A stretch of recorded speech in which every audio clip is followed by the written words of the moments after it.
Believing in yourself is the foundation for reaching your goals and living a fulfilling life. But it's not always easy to build that confidence or keep it strong, especially when challenges come your way. This guide will show you 10 practical ways to truly believe in yourself and start achieving cool things step by step. You'll learn how to set your mindset each morning, take small but powerful actions every day, and keep going even when fear or doubt tries to hold you back. These ideas aren't just quick fixes, they are habits you can build that grow your strength, resilience, and self-respect over time. As you follow along, you'll discover tools to change the way you think, handle failure, and stay focused on what really matters. If you're ready to stop waiting for motivation and start taking control of your life, this is the guide for you. Stick with it, and you'll find yourself moving closer to the success you want while feeling more confident and grounded every day. Chapter 1. Build unshakable trust in your own decisions today. If you want to do meaningful things with your life, if you want to feel proud of who you are and what you're becoming, you must begin by building trust in your own decisions. That trust is not about being right all the time. It's about standing on your own 2 feet, acting with clarity, and knowing that whatever happens next, you can face it, adjust, and move forward. That kind of trust doesn't come from wishing or waiting. It comes from action, from choice, and from the decision to be fully responsible for your life. Most people live in hesitation. They hesitate before speaking up. They hesitate before trying something new. They hesitate because they are waiting for the perfect answer, the perfect moment, or someone else's approval. But there is no perfect moment, no guaranteed path, no outside approval that can replace what you must build inside yourself. Self-trust is the foundation for every step forward. Without it, even the best plan falls apart. With it, even your imperfect choices become stepping stones towards something great. When you don't trust yourself, you second-guess everything. You replay conversations in your head. You worry about what others will think.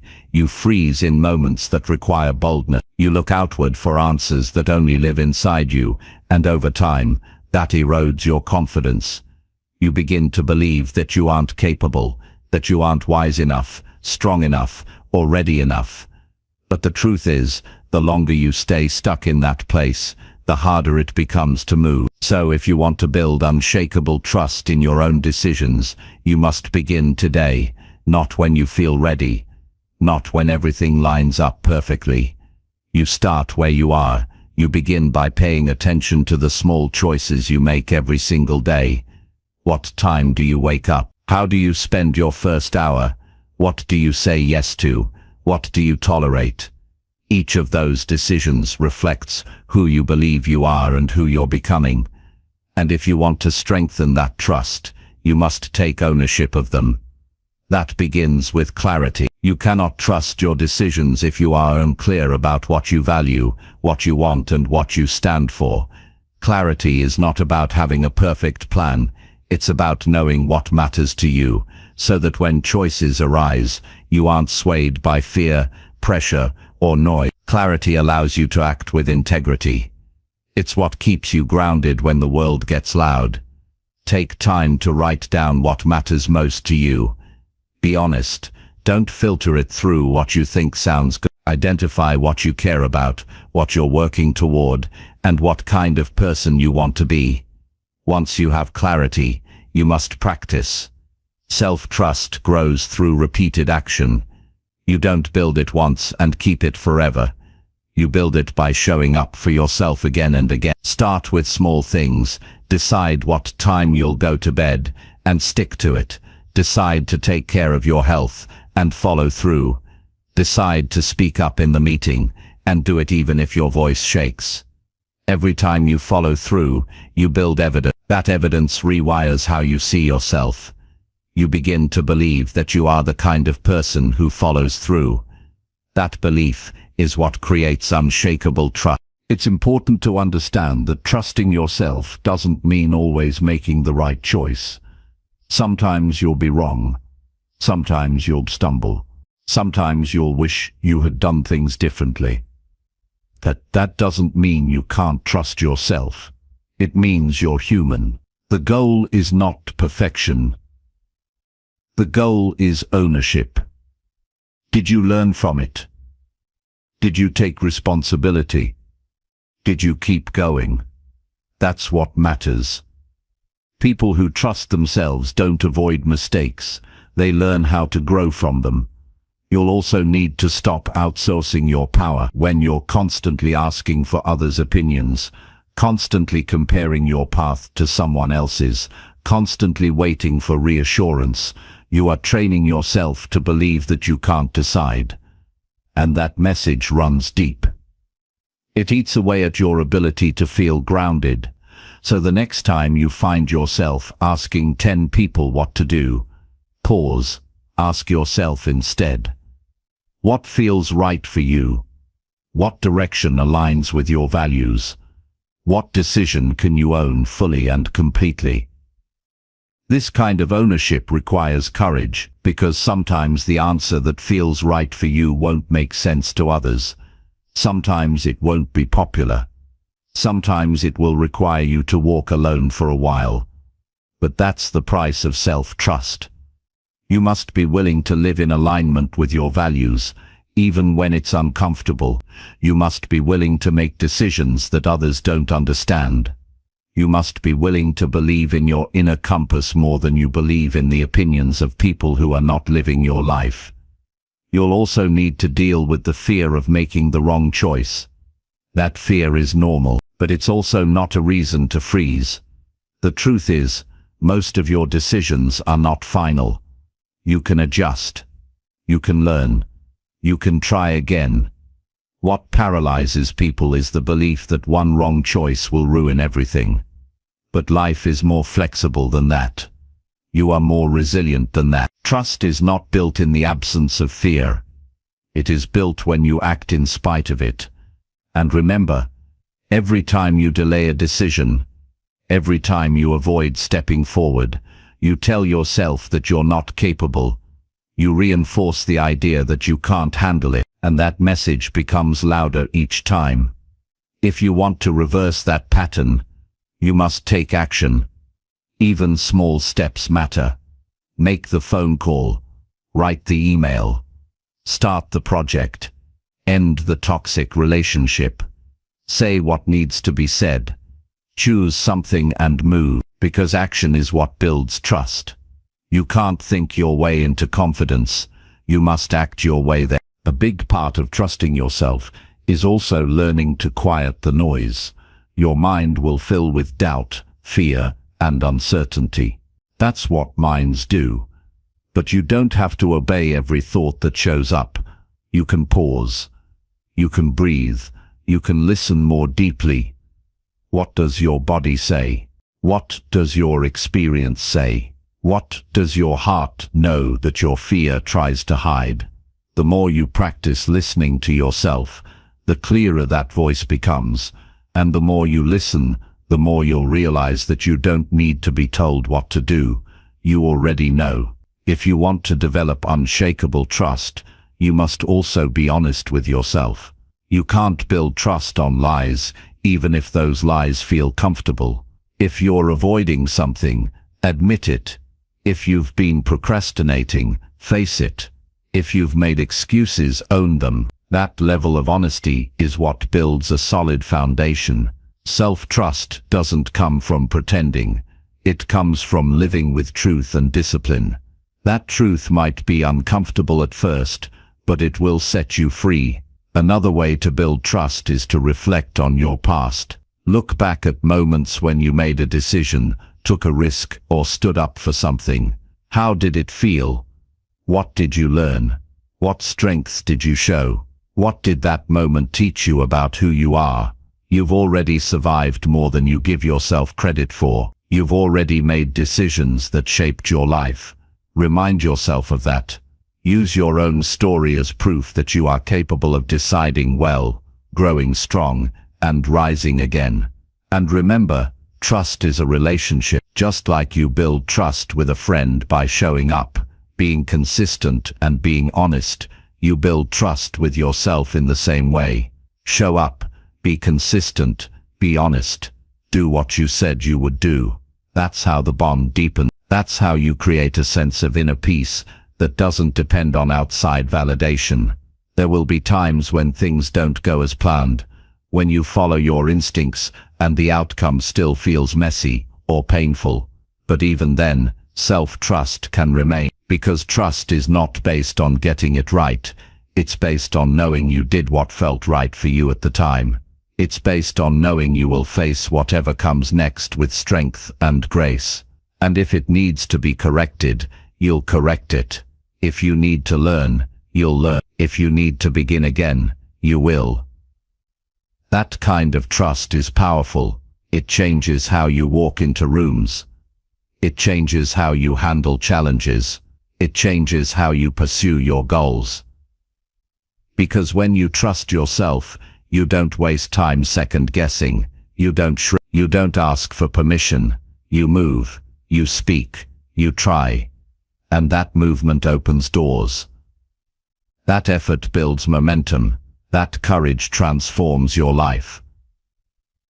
You don't need to be perfect to trust yourself.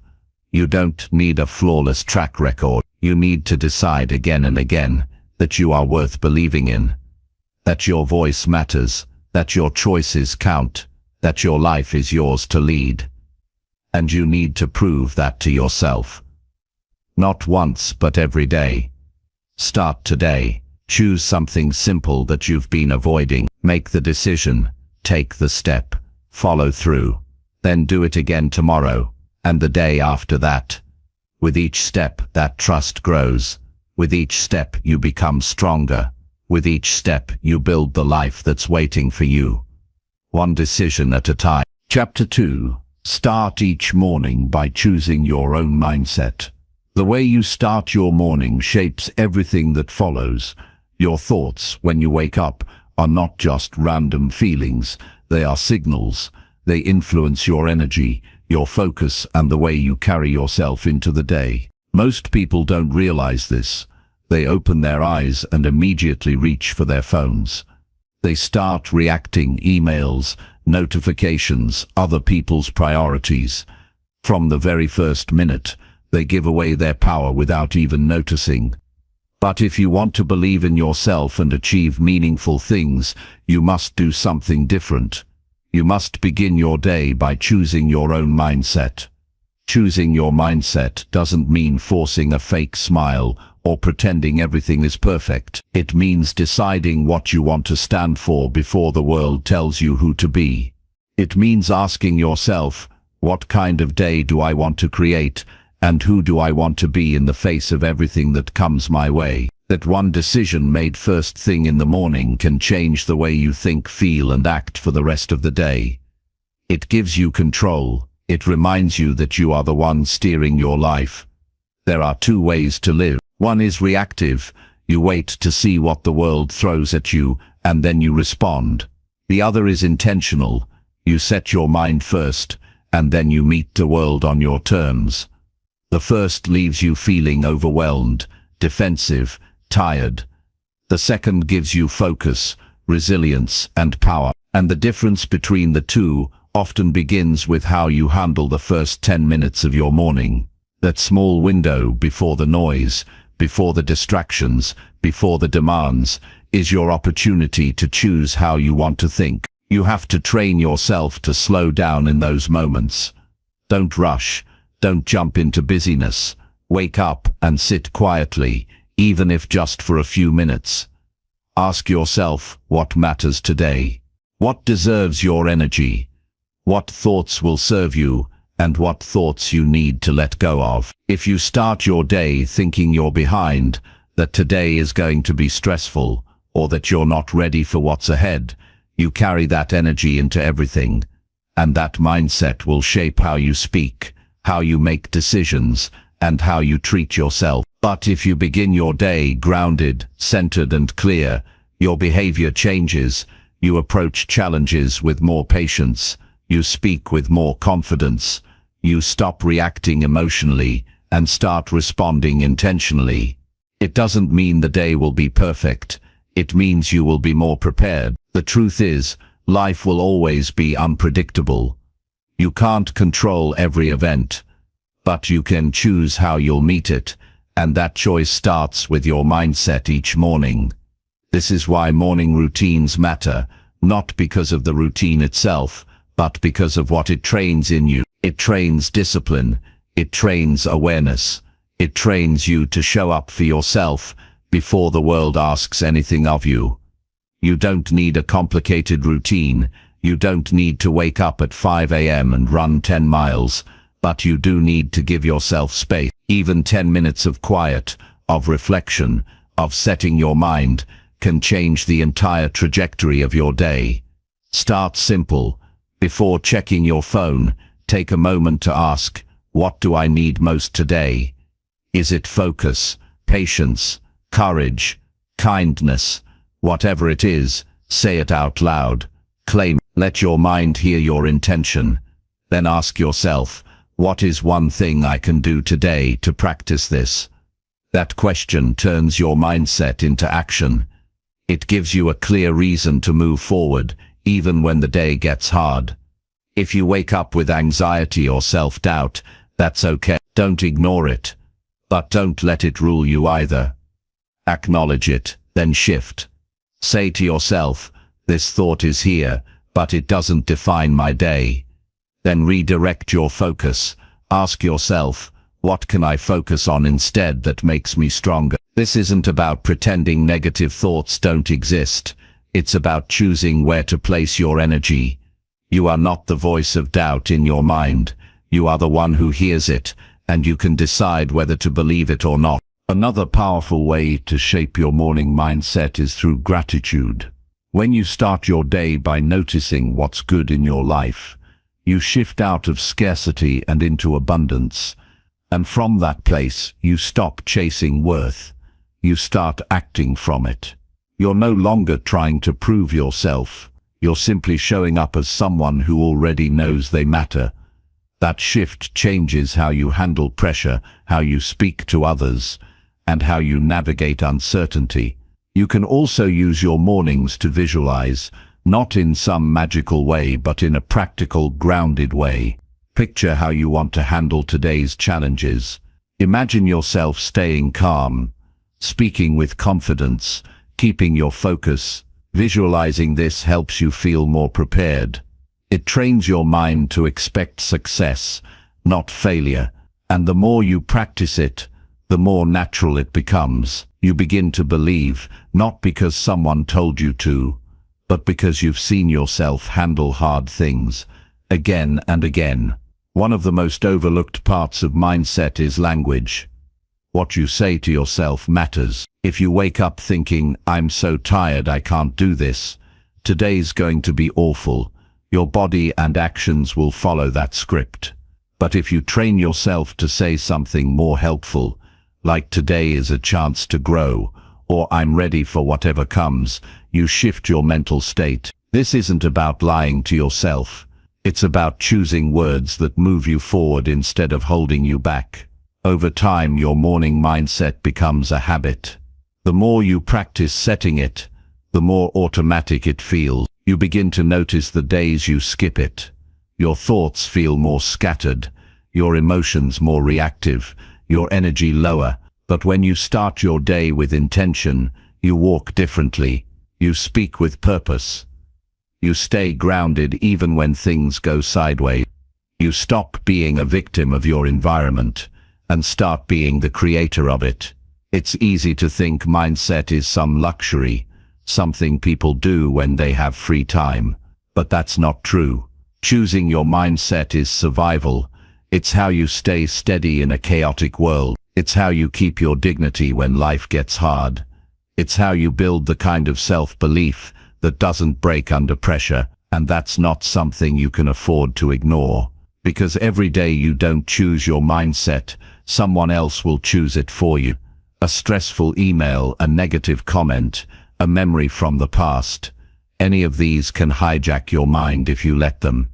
But you don't have to. You can start tomorrow, no matter how your life looks right now. You can wake up, sit still for 5 minutes, and ask, what kind of person do I want to be today? You can decide to carry courage instead of fear, discipline instead of distraction, focus instead of doubt. It won't be perfect, but it will be powerful, and each time you do it, you build a stronger version of yourself, one that can believe, achieve, and lead without waiting for the world to catch up. You already have the ability, you just need to begin, and every morning gives you that chance. Again, Chapter 3, write your goals down and review them daily. If you want to make progress in life, you have to get clear about where you're going. You can't just carry vague hopes in your head and expect your life to move forward. People who succeed, who grow, who achieve things that matter to them, don't leave their goals up to memory. They write them down. Not once, not for a special occasion, but every single day. Writing your goals is not just about organization. It's about commitment. When you write something down, you turn a thought into a decision. You take an idea and give it direction, and that direction is what most people are missing. So many people feel stuck, not because they lack potential, but because they lack clarity. They go through the motions, they show up to work, they talk about change, but nothing moves. They feel frustrated, drained, and confused, because deep down they don't know what they're working toward. They don't have a target, they don't have anything pulling them forward. But the moment you begin to write your goals down daily, that changes. You start to think differently. You start to make decisions with purpose. You stop drifting and begin to act with focus. When you write your goals down, you are reminding yourself of what matters. You are keeping your priorities at the front of your mind instead of buried under stress, distractions, and other people's opinions. You are telling yourself, this is what I care about. This is what I'm building. This is why I'm pushing forward. And that simple act changes your energy. It sharpens your choices. It gives you a reason to say no to things that waste your time. Without that reminder, you lose direction fast. You get pulled in 10 different directions. You get busy with things that don't matter, and before you know it, another week is gone, and your goals are no closer. Writing your goals daily keeps you honest. It exposes your patterns. It forces you to confront whether your actions match your ambition. Because if you write the same goal every day and nothing changes, you're forced to ask, what am I really doing here? That discomfort is necessary. It wakes you up. It pushes you to stop lying to yourself. It helps you adjust your habits, your mindset, your discipline. And the more honest you are, the more progress you make. Goals don't grow in fantasy, they grow in action. And action comes when your goals stay visible. One reason people avoid writing their goals is because they fear the pressure. Writing it down makes it real, it makes it measurable, and that can feel scary. Because now you have something to live up to. Now you have something you can fail at. But that's exactly why it's powerful. You will never grow if you only aim for what feels safe. You will never become who you could be if you avoid setting real targets. Writing your goals each day invites discomfort. It invites effort. It invites responsibility. And those are the very things that build a meaningful life. Writing daily also helps your brain stay aligned. When you see your goals repeatedly, your subconscious begins to work toward them. You start noticing ideas, people, and opportunities that support your goals because your mind is tuned in. It's not magic, it's awareness. You are simply creating a focused mind in a distracted world. You are training yourself to remember what matters every single morning, and that training shows up in your decisions. It influences how you spend your time, how you talk, what you read, what you practice, and even how you rest. You don't need to write paragraphs. Just clear, honest goals in your own words. Short sentences, direct statements, no fluff. Earn this, finish this, become this, fix this, practice this. These are not wishes, they are instructions. The more clearly you write them, the more seriously your mind will take them. Don't overthink it. You're not writing to impress anyone. You're writing to stay accountable to yourself. And this is important. Goals are not just about achievements. They're about identity. When you write your goals daily, you are not just reminding yourself what to do. You are reminding yourself who you want to become. You are setting a standard for your character. You are choosing to be someone who lives with direction. And that shift changes how you carry yourself. You speak differently. You move with more purpose. You start to see yourself as someone who follows through. And that belief becomes fuel. Reviewing your goals is just as important as writing them. Look at them each day and ask, am I moving closer? What worked yesterday? What needs to change today? What one step can I take right now? That review process turns goals into action. It breaks big dreams into daily effort. It reminds you that you don't have to do everything at once. You just have to keep going. Keep showing up, keep refining. And the more you review, the more momentum you build. Sometimes your goals will change. That's okay. You'll learn more about yourself. You'll discover better paths. But the habit of writing and reviewing your goals will stay useful no matter what you're aiming for. It's not about locking yourself into one plan forever. It's about staying awake in your life. It's about being someone who pays attention to where they're going and takes the steps to get there. This habit is not hard. It doesn't take hours, but it does require discipline. You will have mornings when you don't feel like doing it. You will have days when you feel behind. Do it anyway. That's how you build strength. You are not writing goals to impress anyone. You're doing it to stay true to your path. You're doing it so that when the day gets noisy and chaotic, you don't forget who you are and what matters to you. Write them down. Not once. Not when it's convenient. Every single day, even when you're tired. Even when you feel stuck. Especially then, because those are the days when your mind will try to forget, and those are the days when your goals matter most. You are shaping your identity with every small choice. You are building the kind of mind that can believe in itself without permission from anyone. Start this practice now. Don't wait for motivation. Don't wait for a new year or a better time. Grab a notebook. Write 5 goals that matter to you. Tomorrow, do it again. Adjust if you need to. Refine them. But keep writing and review them. Every single morning. Let them guide your day. Let them challenge you. Let them wake you up. When you do this daily, you are no longer guessing your way through life. You are deciding your future on purpose. And that changes everything. It changes how you live, how you grow, and how you win. Not all at once, but steadily, powerfully, day by day. That's how people change. That's how you become the person you were always meant to be. Chapter 4. Speak positive truths to yourself with full belief.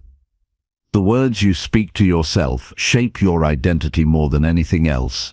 They become the thoughts you believe, the feelings you carry, and the choices you make. When you repeatedly tell yourself that you're not good enough, that you always mess things up, that you'll never catch up, those words don't just sit in your mind, they define how you show up in your life. But when you begin to speak positive truths to yourself with full belief, everything starts to shift.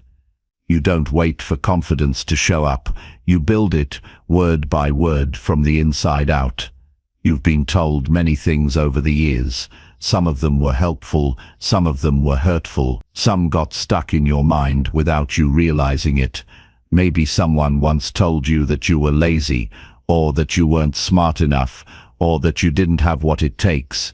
Maybe they said it with words, or maybe they said it with silence, with judgment, with the way they looked at you, and maybe you started repeating those messages to yourself, quietly at first, until they became your inner voice.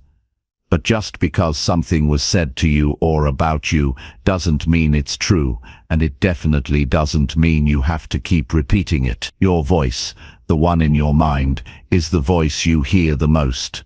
It's with you every hour of every day, and if you want to believe in yourself and do great things, that voice has to support you, not attack you. It has to tell the truth, not the fear, not the shame, not the doubt.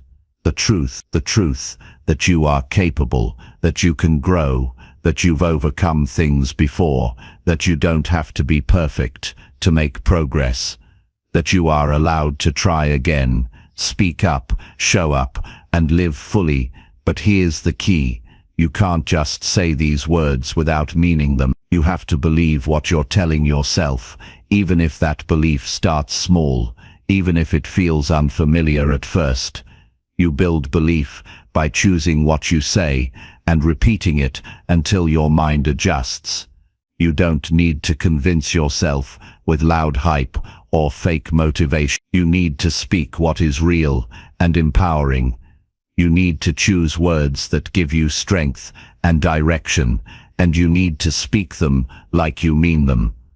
Look at how you speak to yourself now.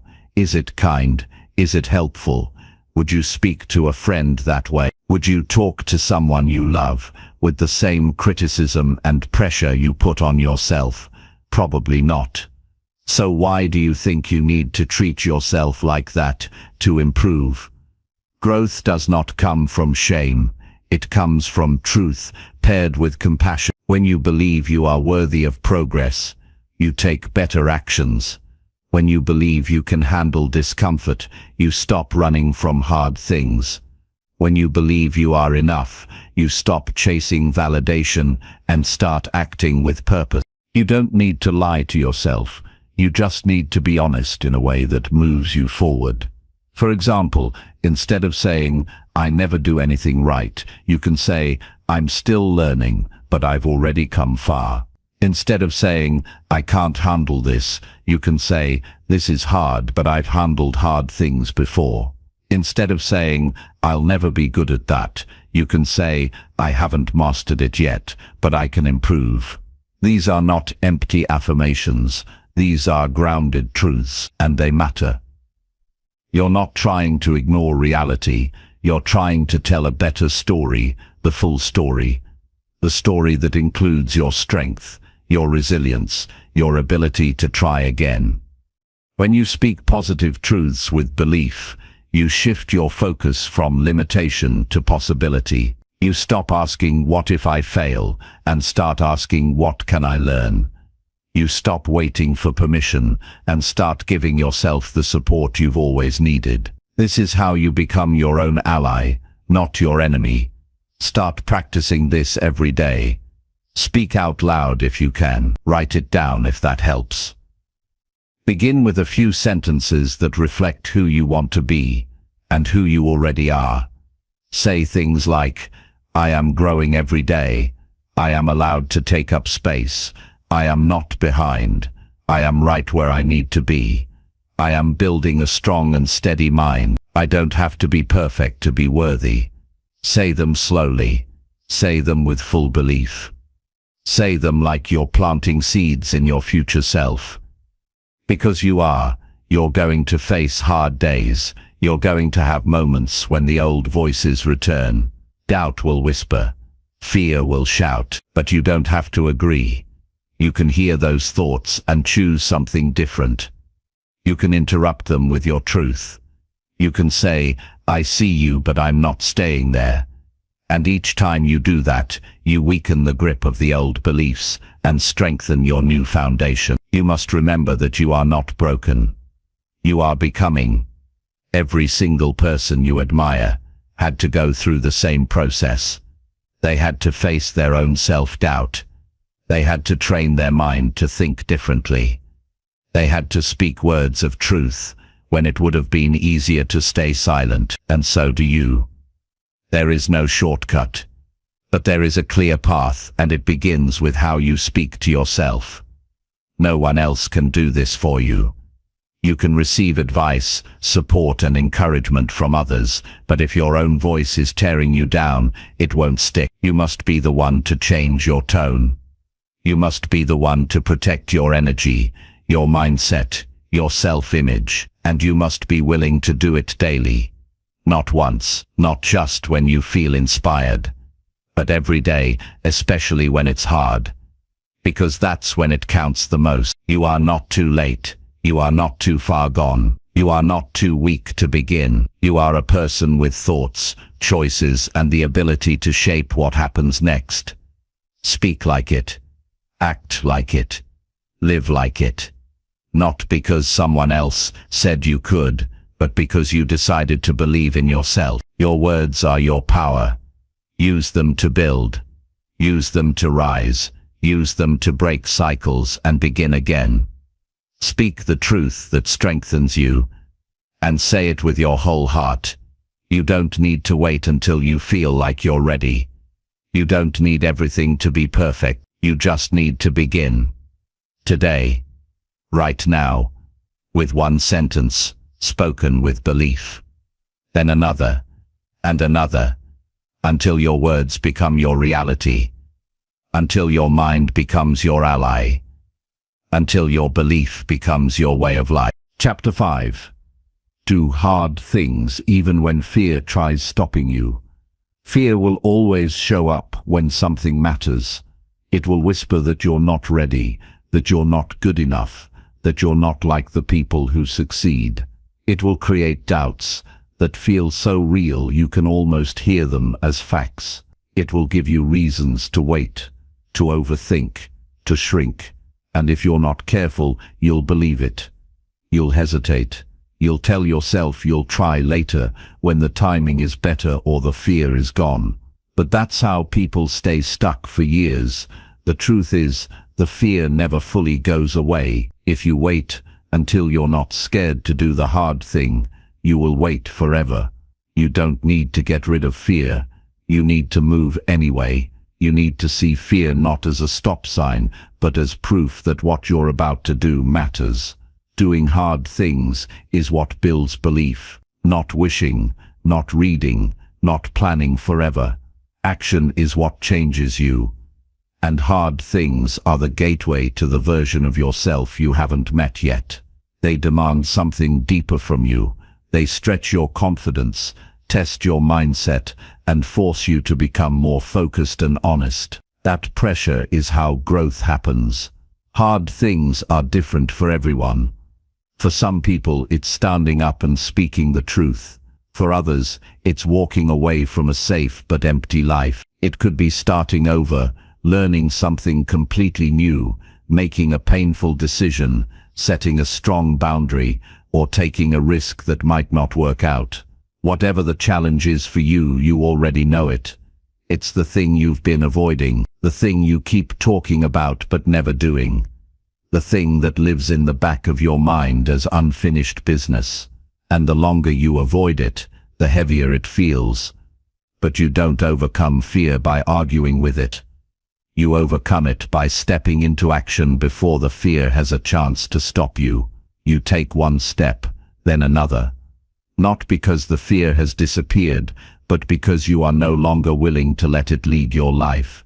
That decision, to act in the face of fear, is where courage begins. It doesn't feel like power at first. It feels shaky. It feels uncomfortable. But that's what makes it real. You don't build courage by talking about bravery. You build it by doing what scares you and realizing that you're stronger than you thought. Every hard thing you avoid is a door you refuse to open. Behind that door is a stronger version of yourself, a more capable, grounded, and confident you. But you'll never meet that version if you keep running. You cannot build belief in yourself by hiding. You can't respect yourself while constantly choosing comfort over progress. You have to lean in. You have to push forward when your mind says pause. That is the moment that builds real identity, the moment when you feel fear and move anyway. People often believe that bravery feels bold and loud, but most of the time it's quiet. It happens in small, invisible choices. Getting up early when it would be easier to sleep in. Saying no when it would be easier to please. Making the call you've been dreading. Trying again after failing. Asking for help when you'd rather pretend you're fine. These things don't look dramatic from the outside, but on the inside, they shape everything. Each time you choose to do the hard thing, you give yourself a new reference point. You prove that you can handle more than you thought. That proof stays with you.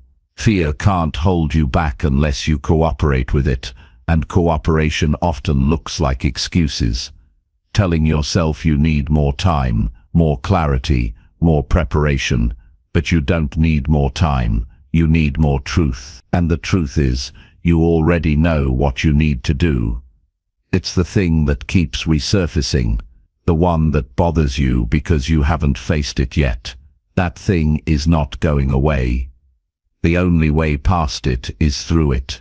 You can either let it control you, or you can confront it. Every time you back down from something hard, you shrink your belief in yourself.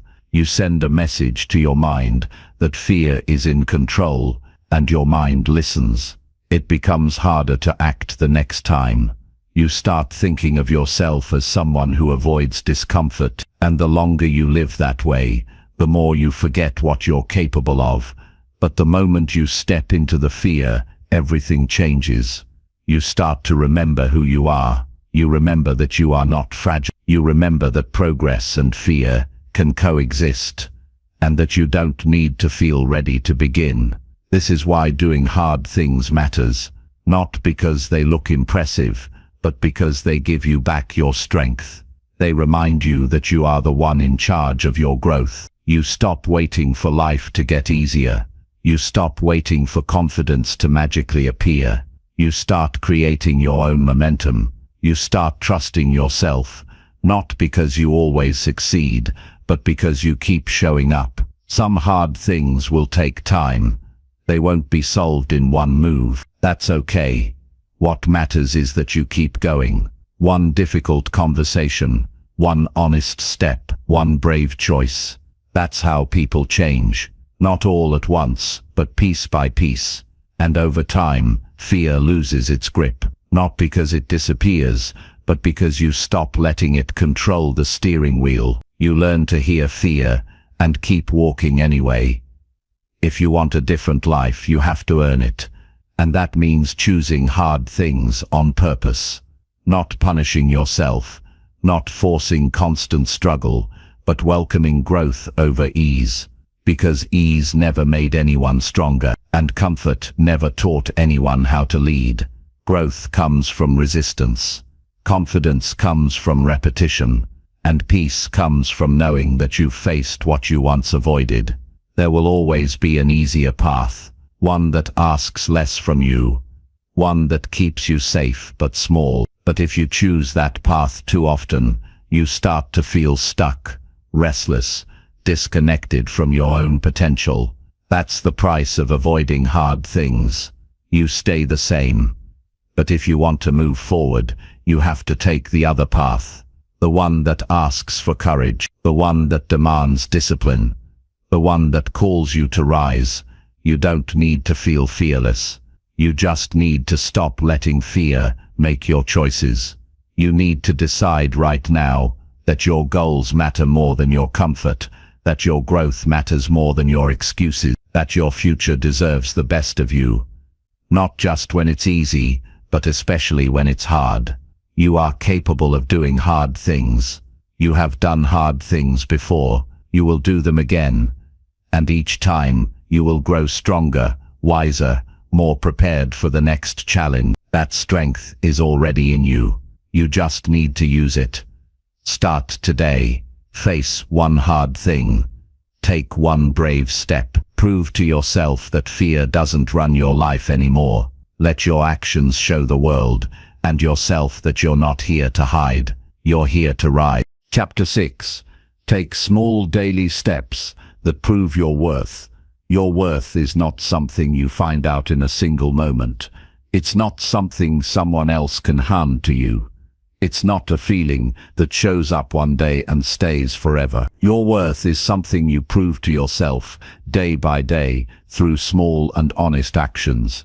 These actions don't need to be dramatic or loud. They don't have to impress anyone. But they need to be consistent. They need to come from a place inside you that says, I matter enough to show up for my own life. So many people wait until they feel confident to take action.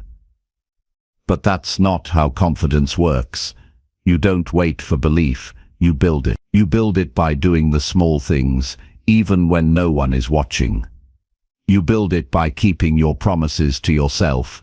You build it by acting like someone who matters, even on the days when you don't fully feel it. This is what begins to create real self-respect, not motivation. Not approval, just action, repeated daily. It starts with one step. Not a perfect step. Not a huge leap. Just one clear move in the direction you care about. Maybe it's getting out of bed at the time you said you would. Maybe it's taking 10 minutes to care for your body. Maybe it's practicing a skill you've been meaning to improve. Maybe it's sending a message you've been avoiding, or saying no to something that drains you. Whatever the step is, take it, because each small step reminds your mind that you are a person worth showing up for. The truth is, you don't need to do everything at once. In fact, trying to change your entire life overnight usually leads to burnout or disappointment. What actually works, what actually transforms people, is steady progress. It's the decision to keep moving, even if the movement is small, especially when it's small, because anyone can make a big effort for one day. What separates people who grow from those who stay stuck is this: they keep taking action, even on the boring days, even on the hard days, even when no one claps for them. You can't fake that, you can't shortcut it. But the beautiful part is, you don't need permission to begin. You don't need everything figured out. You just need to decide that you will take one honest step today that supports your growth, and then do it again tomorrow. This isn't about proving your worth to others. It's about reminding yourself every single day that you are becoming someone you can trust. When you act like your life matters, it starts to. When you carry yourself with discipline and care, even in small ways, your mind begins to believe you are capable of more, and over time, you are, because growth is not made of huge breakthroughs. It's built on ordinary effort. It's built on the times you could have quit, but didn't. It's built on choosing effort over excuses. That's what gives you real pride. Not praise, not perfection, but persistence. Each small step becomes evidence. Evidence that you are not powerless, that you are not lost, that you are not someone who gives up. Every day you take action, you are gathering proof that you matter, and that proof adds up. It adds up in your thoughts, your energy, your habits, your identity. It becomes the foundation you stand on when things get tough. You no longer need to ask others if you're doing okay. You'll know, because you'll have the receipts. You'll know that you've shown up for yourself, again and again, even when it was hard. One of the most important things you can do for your mental health, your confidence, and your future is to create a daily system that reinforces your value. This doesn't have to be complicated. Start with 3 small things you do every day, no matter what, that reflect who you're becoming. Maybe it's reading for 10 minutes. Maybe it's writing down your thoughts. Maybe it's exercising or preparing a healthy meal or practicing focus.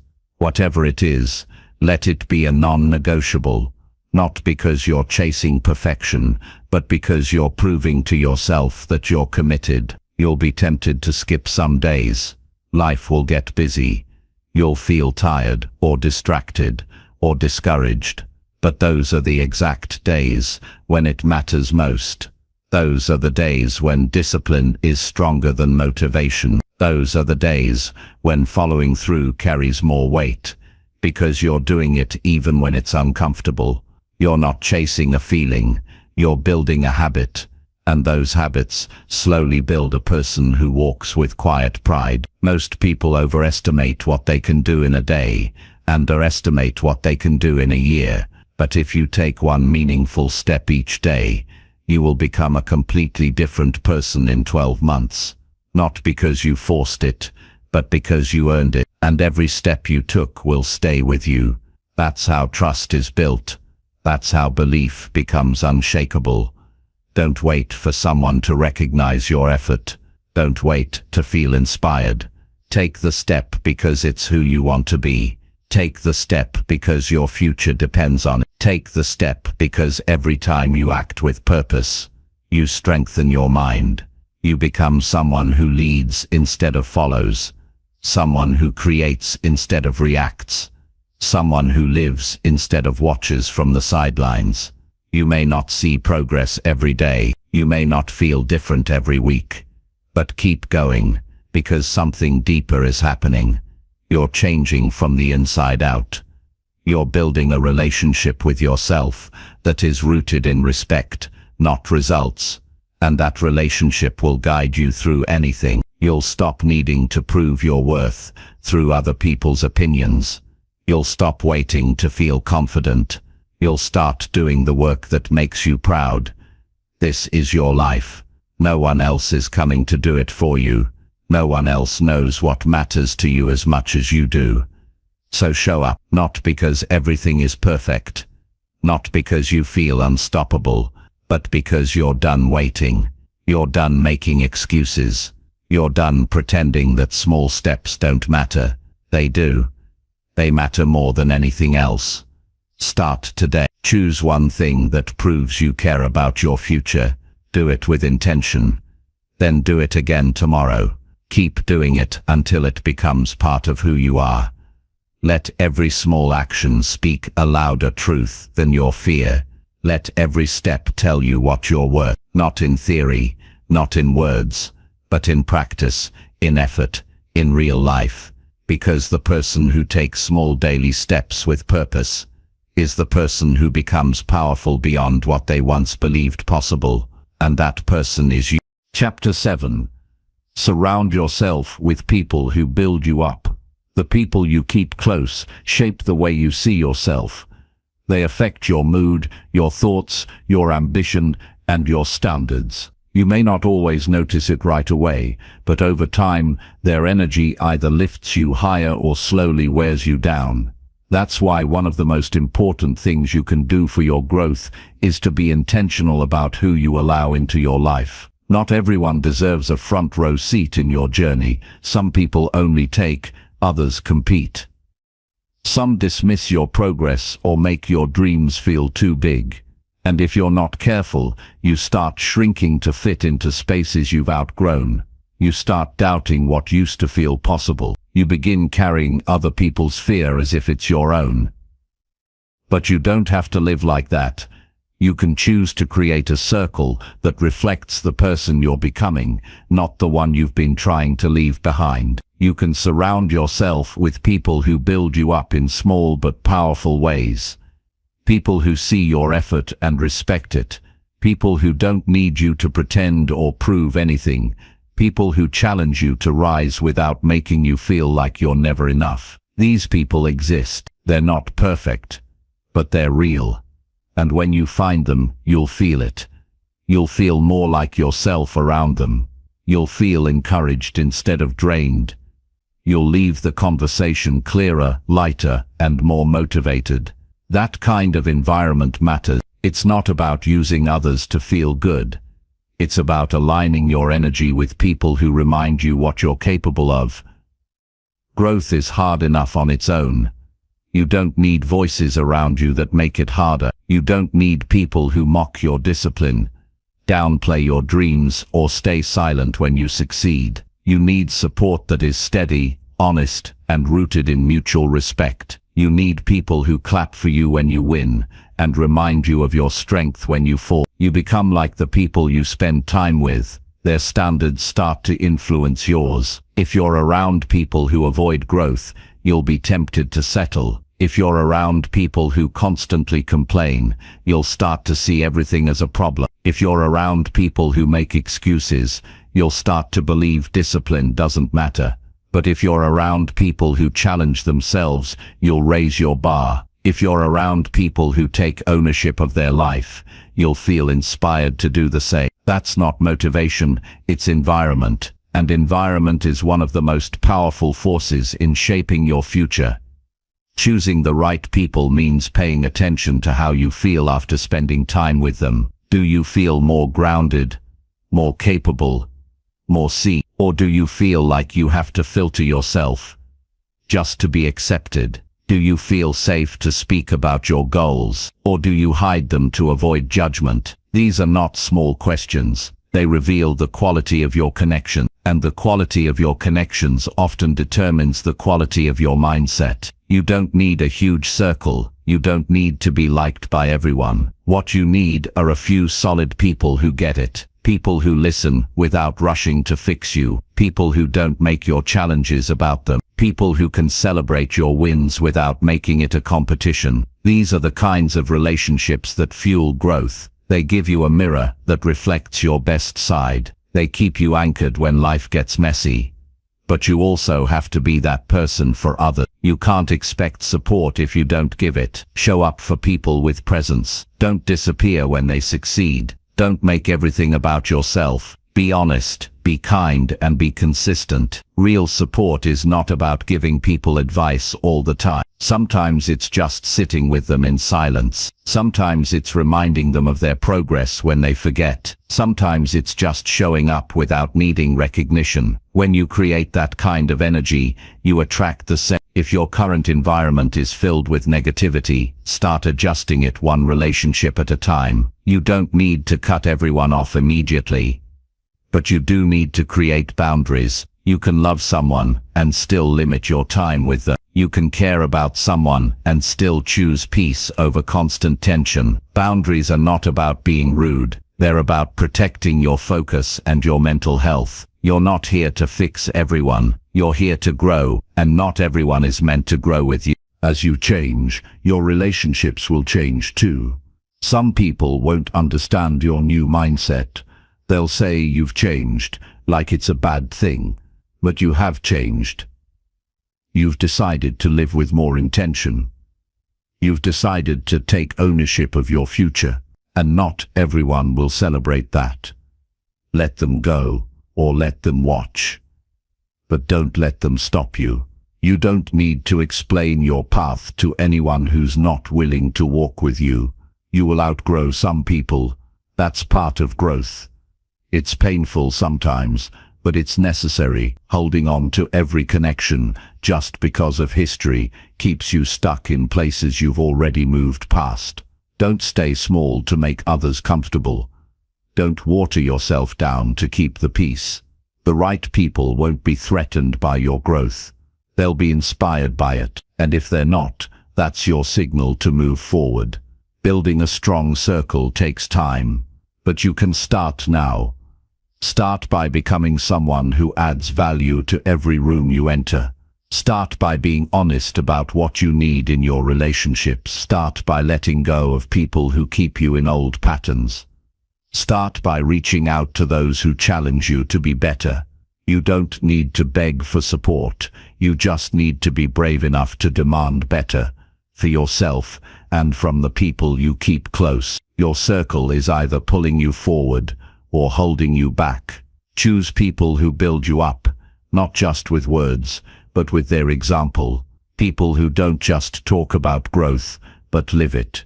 People who remind you of your goals, not your fears. People who believe in who you are and push you toward who you're becoming. That kind of support isn't a luxury, it's a necessity. Because no matter how strong your mindset is, you can't carry your vision alone forever. We all need reminders. We all need someone who sees our strength when we forget. We all need voices around us that say, keep going. You're doing better than you think. Don't stop now. That kind of energy is rare. But when you find it, protect it, nurture it, and become it, for yourself and for the people walking beside you. You don't rise by accident. You rise by surrounding yourself with the right energy. Be clear. Be intentional. Be honest about what helps you grow, and never apologize for choosing peace, strength, and truth over noise, drama, and insecurity. You're building a life. Fill it with people who want to see you win. Not because they need something from you, but because they believe in you, and more than anything, because they know you believe in yourself. Chapter 8. Face your weaknesses by working on them honestly. The hardest part about self-growth is not setting goals or staying motivated. The hardest part is looking at yourself honestly and admitting what needs work. It's easy to talk about dreams and potential. It's harder to face your own weaknesses without running from them. But if you want real progress, if you want to build a life that reflects your highest self, you have to be willing to face what you usually avoid. You have to stop pretending, stop covering, and stop making excuses. You have to sit with the truth, even when it's uncomfortable. Your weaknesses don't define you, but ignoring them does keep you from becoming who you could be.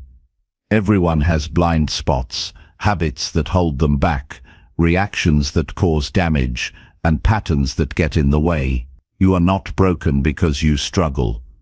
You're human. What matters is what you choose to do about it. You can deny it, defend it, or distract yourself from it. Or you can be honest, take responsibility, and begin the work. That choice changes everything. Most people avoid facing their weaknesses because it makes them feel exposed. It challenges their self-image. It threatens their comfort. But real confidence is not pretending to be perfect. It's having the strength to admit where you're weak and still choosing to improve. That's what builds inner power. The person who knows their weaknesses and works on them becomes stronger than the one who tries to hide behind fake strength. Being honest with yourself doesn't mean tearing yourself down. It means being clear. It means looking at your life and asking hard questions. Where do I keep making the same mistakes? What do I avoid because I'm scared I won't be good at it? What traits do I have that cause tension in my relationships? Where do I lack discipline? Where do I blame others instead of taking responsibility? These questions are not meant to shame you. They're meant to wake you up. When you can say, "This is where I struggle and I'm going to work on it," you free yourself. You stop being a prisoner of denial. You stop needing to fake strength. You open the door to growth. And from that moment forward, every bit of progress feels real, because you're not pretending anymore. You're not hiding. You're not trying to protect an image. You're building character.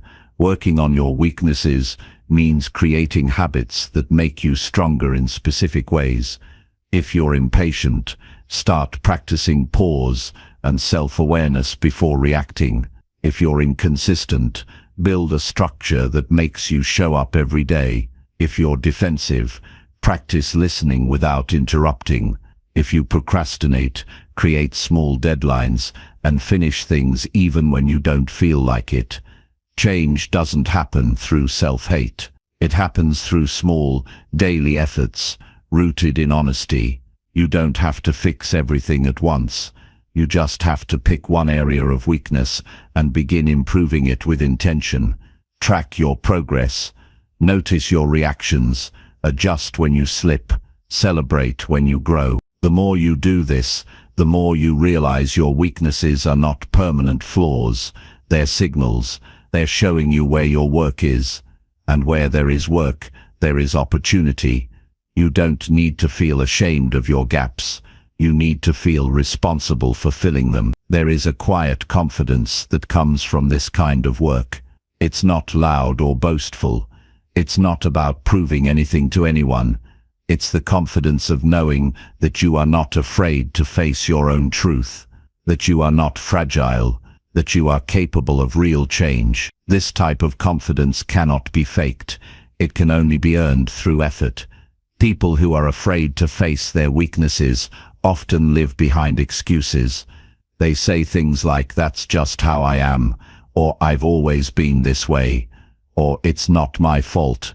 But those sentences are not facts. They're defense mechanisms. They are the language of avoidance, and every time you use them, you delay your growth. You choose comfort over courage. But when you start saying things like, "I want to get better at this," "I didn't handle that well," or "This needs to change," you take back your power. You move from victim to leader in your own life. You're not weak because you have flaws. You're strong because you're willing to face them. You're willing to step into discomfort instead of hiding behind your ego. You're willing to look at your own behavior and ask, what needs to change here?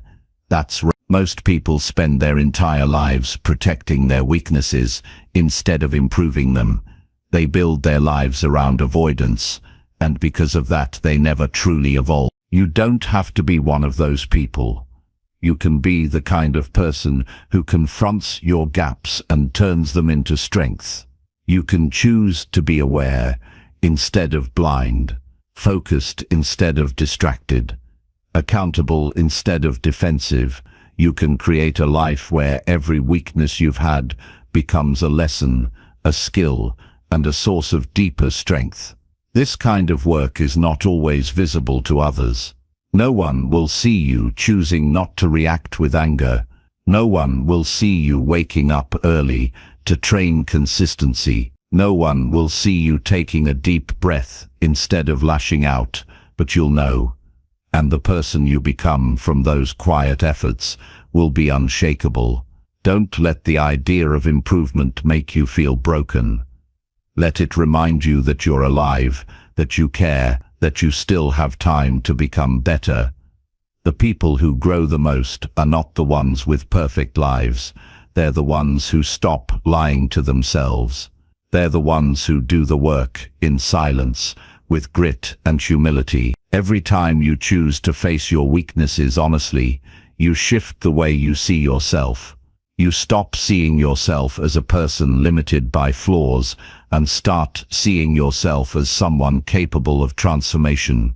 That mindset is rare, and it's powerful. It allows you to walk into any room knowing that you're not pretending to be strong. You are strong because you're not running from anything anymore. So take a breath. Look at the areas in your life that need work.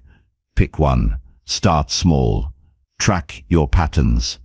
Adjust your actions. Give yourself time, but don't give yourself excuses. You don't need to become perfect. You need to become consistent. You need to become honest. You need to become the kind of person who doesn't flinch at the truth. Your weaknesses are not your identity. They're just parts of you that need care, attention, and effort. And when you give them that, they stop being weaknesses. They become fuel for your growth. They become reminders of how far you've come. They become part of the story you tell when someone asks you how you built such strong character, and you'll say, "I stopped hiding. I did the work. I faced myself and didn't give up." That's the truth that will carry you forward for the rest of your life. Chapter 9. Celebrate every win, no matter how small it feels. Most people wait for the big moment before they let themselves feel proud. They wait until the entire goal is achieved, until the world claps, until it's obvious they've made it. But real growth doesn't work that way. The path to anything meaningful is filled with small steps, quiet victories, and unseen effort. And if you don't learn how to celebrate the small wins, you'll constantly feel like you're not doing enough. You'll move forward but still feel stuck. You'll grow but fail to recognize your progress. And over time, you'll start believing the lie that you're behind, even when you're moving forward. Celebrating small wins is not about lowering your standards.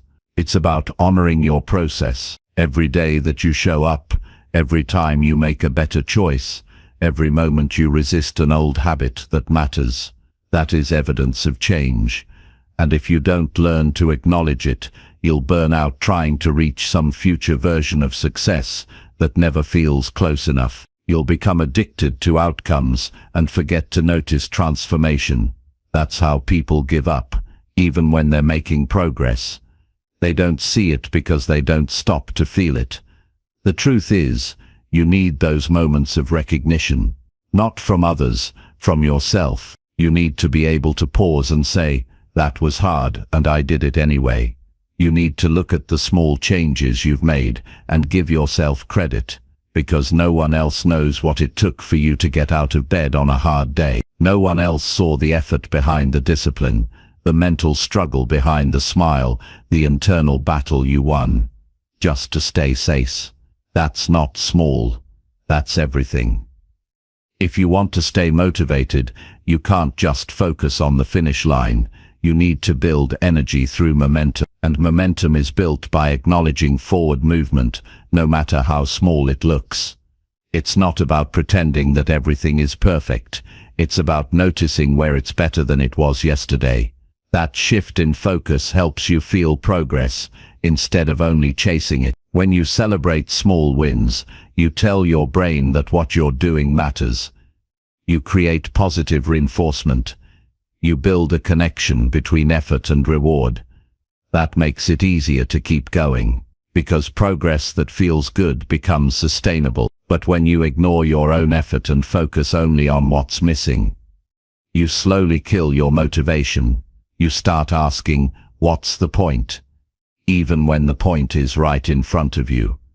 Every single person who has ever reached a goal started with small action. No one wakes up and becomes excellent overnight. They improve one choice at a time, and they keep going, because they track the little shifts, not just the big outcomes. The small win of doing the hard thing once. The small win of showing up even when it didn't feel exciting. The small win of catching a negative thought and replacing it. These moments stack. And if you learn to honor them, they become fuel. Somewhere along the way, many people were taught that only big accomplishments count. That celebrating the little stuff makes you weak or arrogant. That's not true. What makes you weak is needing constant external validation. What makes you strong is knowing your own progress and celebrating it from within. That's not arrogance. That's self-awareness. And it leads to deeper confidence. The kind that doesn't need attention or approval to feel real. If you're trying to build a better life, you're going to have a lot of quiet days. Days where the work isn't exciting. Days where no one notices. Days where the only thing you can point to is that you didn't give up. Those are the days that require celebration, because that's where your character is built. That's where your future is decided. Not in the highlight moments, but in the ordinary ones. Make it a habit to reflect on your wins each day. Before you go to sleep, ask yourself, what did I do today that I'm proud of? It doesn't need to be groundbreaking. Maybe you stayed calm when you wanted to react. Maybe you stayed focused for an hour. Maybe you took a walk, cleaned your space, or made time to rest instead of quitting on yourself. These things matter. Write them down. Say them out loud. Let them register. Let them count. When you do this often enough, you start to shift your identity. You stop seeing yourself as someone who always needs to do more. You start seeing yourself as someone who is already becoming, someone who is building a strong life through effort, intention, and consistency. That shift changes how you feel about yourself. It changes how you carry yourself. It changes how you respond to challenges, because you know your own effort, and you respect it. Celebrating your wins also builds resilience, because when you recognize your own strength, it's easier to keep going when things get hard. You remember that you've been here before, that you've done hard things, that you've made progress before, and you can do it again. It gives you perspective. It keeps you grounded in the truth, instead of being swayed by the emotion of a single bad moment. Don't let society's obsession with big outcomes fool you. The people who live fulfilling lives are the ones who pay attention to the small things, who know how to find pride in a quiet improvement, who keep showing up, not for applause, but because it matters. You can become one of those people. All it takes is a daily decision to notice what you did right. This is not about being soft or lazy. It's about being intentional. When you treat your growth like it's worth noticing, you train your mind to stay focused. You build a sense of identity that is rooted in progress, and you create a life that doesn't rely on external approval to feel meaningful. That kind of life is solid. It's sustainable. It doesn't rise and fall with the opinions of others. It grows because it's built on truth. You are doing better than you think. You are growing in ways that might not be visible yet, but if you look closely, you'll see it. In your decisions, in your habits, in your effort. Celebrate that. Not once. Not just when you finish something, but every day. Celebrate the fact that you care enough to try. Celebrate the fact that you're still here, still learning, still improving. That is not small. That is how transformation begins. And it all starts with one honest moment, where you say to yourself, I'm proud of what I did today. Let that be enough. Let that be the reason you keep going. Chapter 10. Train your focus by removing what distracts you. Focus is one of the most valuable skills you can develop, yet it's also one of the most difficult to maintain in today's world. The constant noise, endless notifications, and an overwhelming amount of choices pull your attention in every direction. When your focus is scattered, progress slows down and frustration rises. The key to getting ahead is learning how to train your focus by removing the distractions that steal your energy and attention. This isn't just about working harder or longer, it's about working smarter and being intentional about where you put your mental power. Distractions come in many forms. Some are obvious, like social media, TV, or unnecessary meetings. Others are more subtle, like worrying about things you cannot control, multitasking, or internal doubts that interrupt your flow. Each distraction chips away at your ability to fully engage with what matters most. When you allow distractions to dominate, you end up exhausted, yet behind on your goals. You feel busy but not productive. You end up in a loop of frustration because you're trying to do everything but achieving little. The first step to training your focus is identifying what distracts you most. You might think you know, but often the biggest distractions hide in plain sight. Maybe it's scrolling your phone without thinking. Maybe it's jumping between tasks without finishing any. Maybe it's constant interruptions from people or even your own thoughts. Take time to observe where your attention drifts. Notice what breaks your concentration and how often it happens. Awareness is crucial because you cannot change what you don't see. Once you understand your distractions, create boundaries to protect your focus. This might mean turning off notifications on your phone or computer. It could mean setting specific times to check emails or messages instead of responding immediately. It might mean creating a workspace that limits interruptions or telling others when you need focused time. Boundaries help you control your environment instead of letting it control you. They are a form of respect you give yourself because your goals deserve uninterrupted attention. Training your focus also means learning to say no. Saying yes to every request, every distraction, or every temptation dilutes your energy. It's easy to fall into the trap of trying to do everything or please everyone, but each yes to something unimportant is a no to your priorities. Learn to recognize what truly matters and have the courage to say no to anything that pulls you away from it.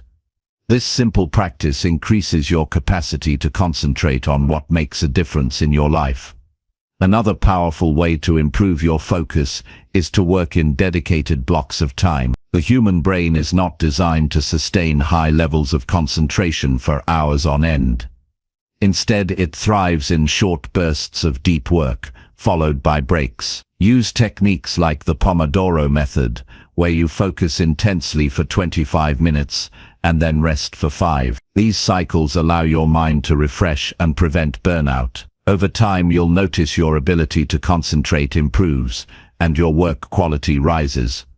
It's equally important to guard your mind against internal distraction. Thoughts that worry, doubt, or overthink can be just as disruptive as external interruptions. When you catch yourself spiraling into negative or unproductive thoughts, gently bring your attention back to the task. Techniques like mindfulness or simple breathing exercises can help train your brain to stay present. The more you practice returning your focus to the moment, the stronger your mental muscles become. Clarity about your goals also strengthens focus. When you know exactly what you want and why, distractions lose their power. Unclear goals create mental clutter because your brain is uncertain about what to prioritize. Define your top priorities clearly and remind yourself of them regularly. This helps your mind filter out what doesn't serve your purpose and zoom in on what does. A clear destination naturally sharpens your attention on the path to get there. Simplifying your environment supports focus too. Our lives have become cluttered, not only with physical items, but also with digital noise and unnecessary commitments. Decluttering your space reduces visual distractions and creates a calm setting that invites concentration. The same applies to your schedule. Cut down on activities that don't align with your goals or values. Streamline your daily routine so that your energy is reserved for what truly counts. Consistency is key in training focus. Just like building any muscle, your brain needs regular exercise. Start by committing to focused work sessions daily, even if short. Gradually increase the length of your deep work as your stamina grows. Resist the temptation to multitask, which weakens focus and reduces efficiency. Instead, train yourself to give one task your full attention before moving on. This habit builds momentum and reduces mental fatigue. Avoiding distractions is not about perfection. You will have days when your mind wanders or when interruptions are unavoidable. The difference is how you respond. Each time you notice your focus slipping, acknowledge it without judgment and gently return to what matters. This practice strengthens your mental resilience and deepens your control over attention. Over time, your brain learns to stay on track more naturally, even in distracting environments. Training your focus changes more than just your productivity.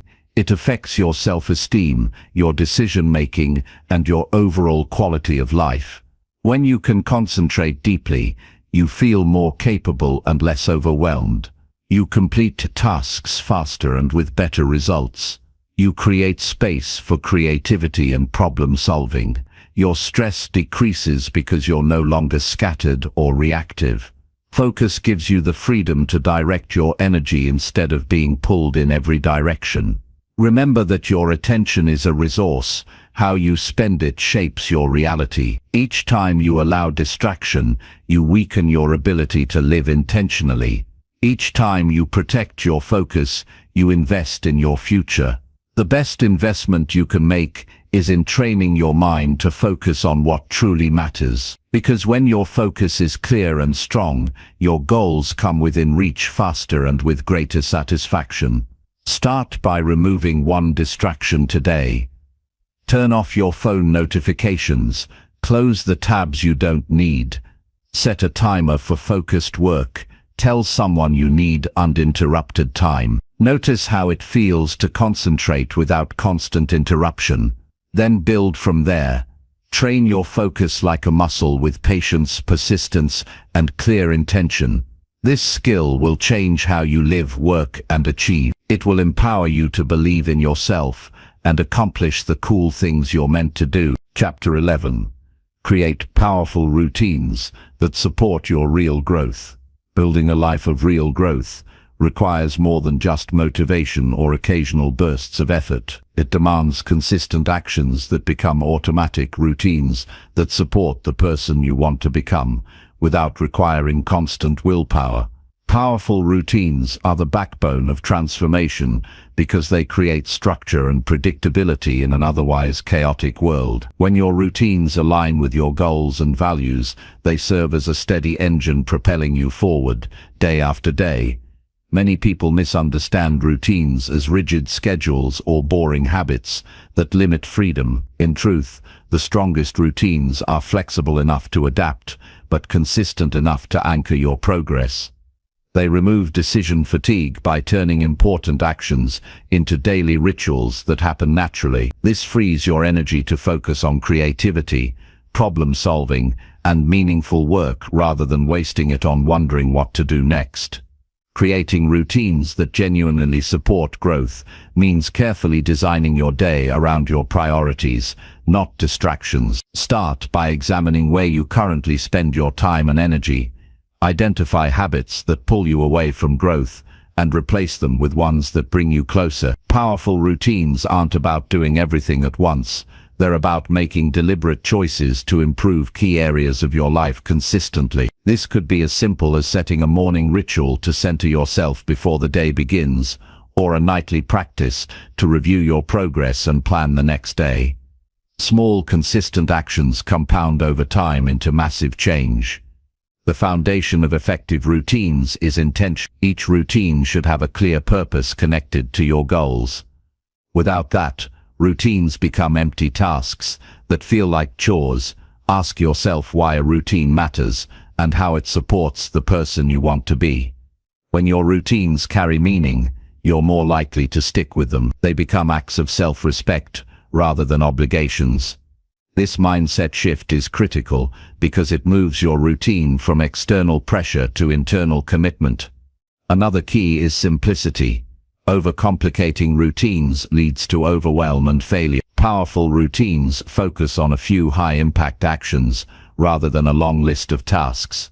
Prioritize quality over quantity. For example, instead of trying to overhaul your entire day, start with a simple habit like drinking water first thing, or writing down 3 priorities. When you master one routine, add another. Gradually, these build into a system that supports your growth. Holistically, consistency is more important than intensity. It's better to do a small positive action every day than a huge effort once in a while. Consistency builds trust in yourself. It rewires your brain to expect progress. It creates momentum that keeps you moving even when motivation wanes. Remember, transformation is a marathon, not a sprint. Powerful routines keep you steady on that path. Accountability also plays a role in sustaining routines. Find ways to hold yourself responsible without relying solely on motivation. This could be journaling your progress, sharing your goals with a trusted friend, or using habit tracking apps. External accountability adds layers of commitment that help you follow through. But the deepest accountability comes from knowing that your routines shape your future self, someone you want to respect and become.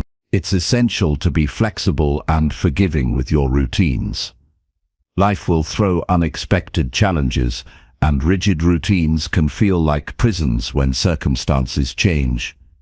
Powerful routines have room to breathe. If you miss a day or have to adjust your schedule, that's okay.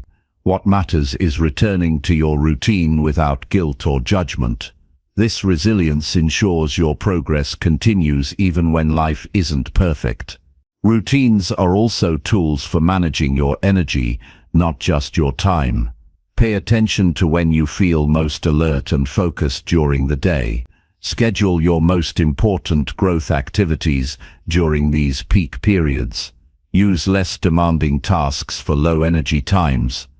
This alignment enhances your effectiveness and reduces burnout. A well-designed routine honors your natural rhythms rather than forcing you to fight against them. Incorporate moments of reflection within your routines. Regularly assess what's working and what isn't. Be honest about whether a habit is supporting your growth or draining you. Adjust accordingly. Growth is dynamic, and your routines should evolve as you do. This ongoing tuning keeps your practices relevant and effective. Celebrate progress within your routines. When a habit sticks for a week or a month, acknowledge your commitment. These small celebrations reinforce positive behavior and keep you motivated. Treat routines as opportunities to build confidence through consistency, not just as tasks to complete. Powerful routines create a positive feedback loop. The more you follow them, the better you feel. The better you feel, the more you want to keep going. This cycle strengthens your belief in yourself and your ability to achieve cool things. It removes the chaos and uncertainty that often block progress, replacing them with calm, focused energy directed at your true priorities. When your routines support your real growth, you stop relying on willpower alone. You build habits that carry you through hard days, doubts, and distractions. You cultivate a lifestyle where positive actions are your default mode. This makes success less about motivation and more about discipline, less about luck and more about design. Start today by choosing one routine that aligns with your growth. Make it simple and meaningful. Commit to doing it daily for a week. Notice how it feels to act intentionally instead of reacting to circumstances. Adjust if needed, but don't give up. Layer another routine next week. Keep building. Over time, you'll have a powerful system that supports your growth in every area of life. Your routines are the foundation of your future. They determine whether you drift or direct your life. Create routines that honor your goals, your values, and your potential. Build a daily practice that reflects who you want to become. This is how belief in yourself transforms from wishful thinking into unstoppable action. This is how cool things happen, not by chance, but by design. Chapter 12. Let go of past mistakes without holding regret. Holding on to past mistakes often feels like carrying a heavy weight that drags you down at every step. Many people replay their errors over and over in their minds, believing that this will help them avoid repeating them. Instead, what happens is the opposite. Regret keeps you stuck, drains your energy, and clouds your vision for the future. Letting go of these regrets doesn't mean forgetting what happened or pretending it didn't hurt. It means freeing yourself from the chains of the past so you can move forward without constant self-judgment or guilt. When you cling to mistakes, you give them power over your present and future. They become a story you tell yourself that limits your potential. That story might sound like "I'm not good enough," or "I always fail," or "I don't deserve success." These thoughts form a prison where you feel trapped by your history rather than empowered by your growth. The truth is that your mistakes do not define you. Your response to them does. You have the power to choose how much space they occupy in your mind and heart. Letting go of regret starts with acceptance. Accept what happened fully without resistance or denial. Accept that you made the best decision you could with the knowledge and resources you had at the time. Acceptance is not giving yourself permission to repeat mistakes, but rather acknowledging reality as it is. This honesty clears mental clutter and creates space for healing. You stop wasting energy fighting against the past and start focusing on what you can control now. Once you accept your past mistakes, shift your focus to the lessons they offer. Every error carries a hidden message about what to change or improve. Instead of ruminating on failure, ask yourself, what did this experience teach me? This perspective transforms mistakes from sources of shame into stepping stones toward wisdom. You don't erase the pain, but you use it as fuel to grow stronger and wiser. This mindset shift empowers you to move from victimhood to ownership. Forgiving yourself is an essential part of letting go.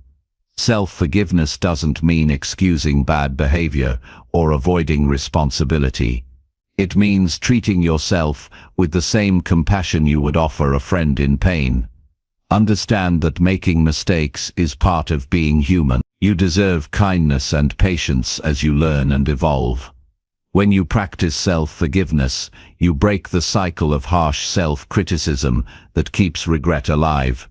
You create a foundation of self-trust that supports your future growth. Letting go also involves releasing the need to control how others see you because of your past.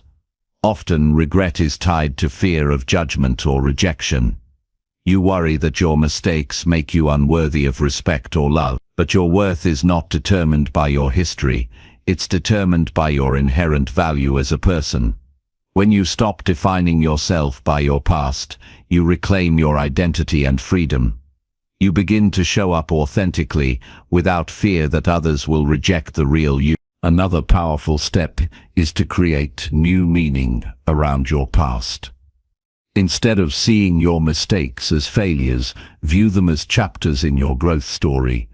They are evidence that you dared to try, risk, and learn. This reframing doesn't minimize the difficulty, but honors your courage to face challenges. When you own your story with honesty and pride, regret loses its grip. You transform your narrative from one of defeat to one of resilience. Holding on to regret often blocks gratitude for what you have now. When your mind is stuck in the past, it's hard to appreciate present opportunities, relationships, or progress. Letting go opens your eyes to what's working in your life. Gratitude shifts your focus from loss to abundance. It reminds you that despite mistakes, you have value, resources, and potential. Practicing gratitude daily rewires your brain to notice good instead of dwelling on what's missing. It's also important to remember that letting go of regret is a process, not a single event. It takes time, patience, and practice. Some days will feel easier than others. You might find old regrets resurfacing unexpectedly. When this happens, gently remind yourself that growth is non-linear. Each time you choose to release regret, you build mental strength and resilience. You learn to respond to the past with kindness instead of punishment. Surrounding yourself with supportive people can help in this journey. When you share your struggles with trusted friends or mentors, you create space for healing and perspective. Sometimes others see strengths and growth in you that you cannot see yourself. Their encouragement can remind you that your past mistakes are not your entire story. Connection with others breaks isolation and fosters hope. In practical terms, journaling can be a powerful tool for letting go. Writing about your regrets allows you to externalize painful thoughts and examine them objectively. You can write letters of forgiveness to yourself or others without needing to send them. You can track your progress in releasing regret and cultivating self-compassion. This process helps you organize your feelings and create a mental roadmap toward freedom. Mindfulness and meditation also support letting go by training your mind to stay present. Regret lives in the past, but your life unfolds in the now. When you learn to bring your attention back to the present moment, you reduce the power of painful memories. This practice creates mental space where healing and growth can occur naturally. Finally, committing to action moves you from regret to growth. Taking steps toward your goals, no matter how small, shows that your past does not control your future.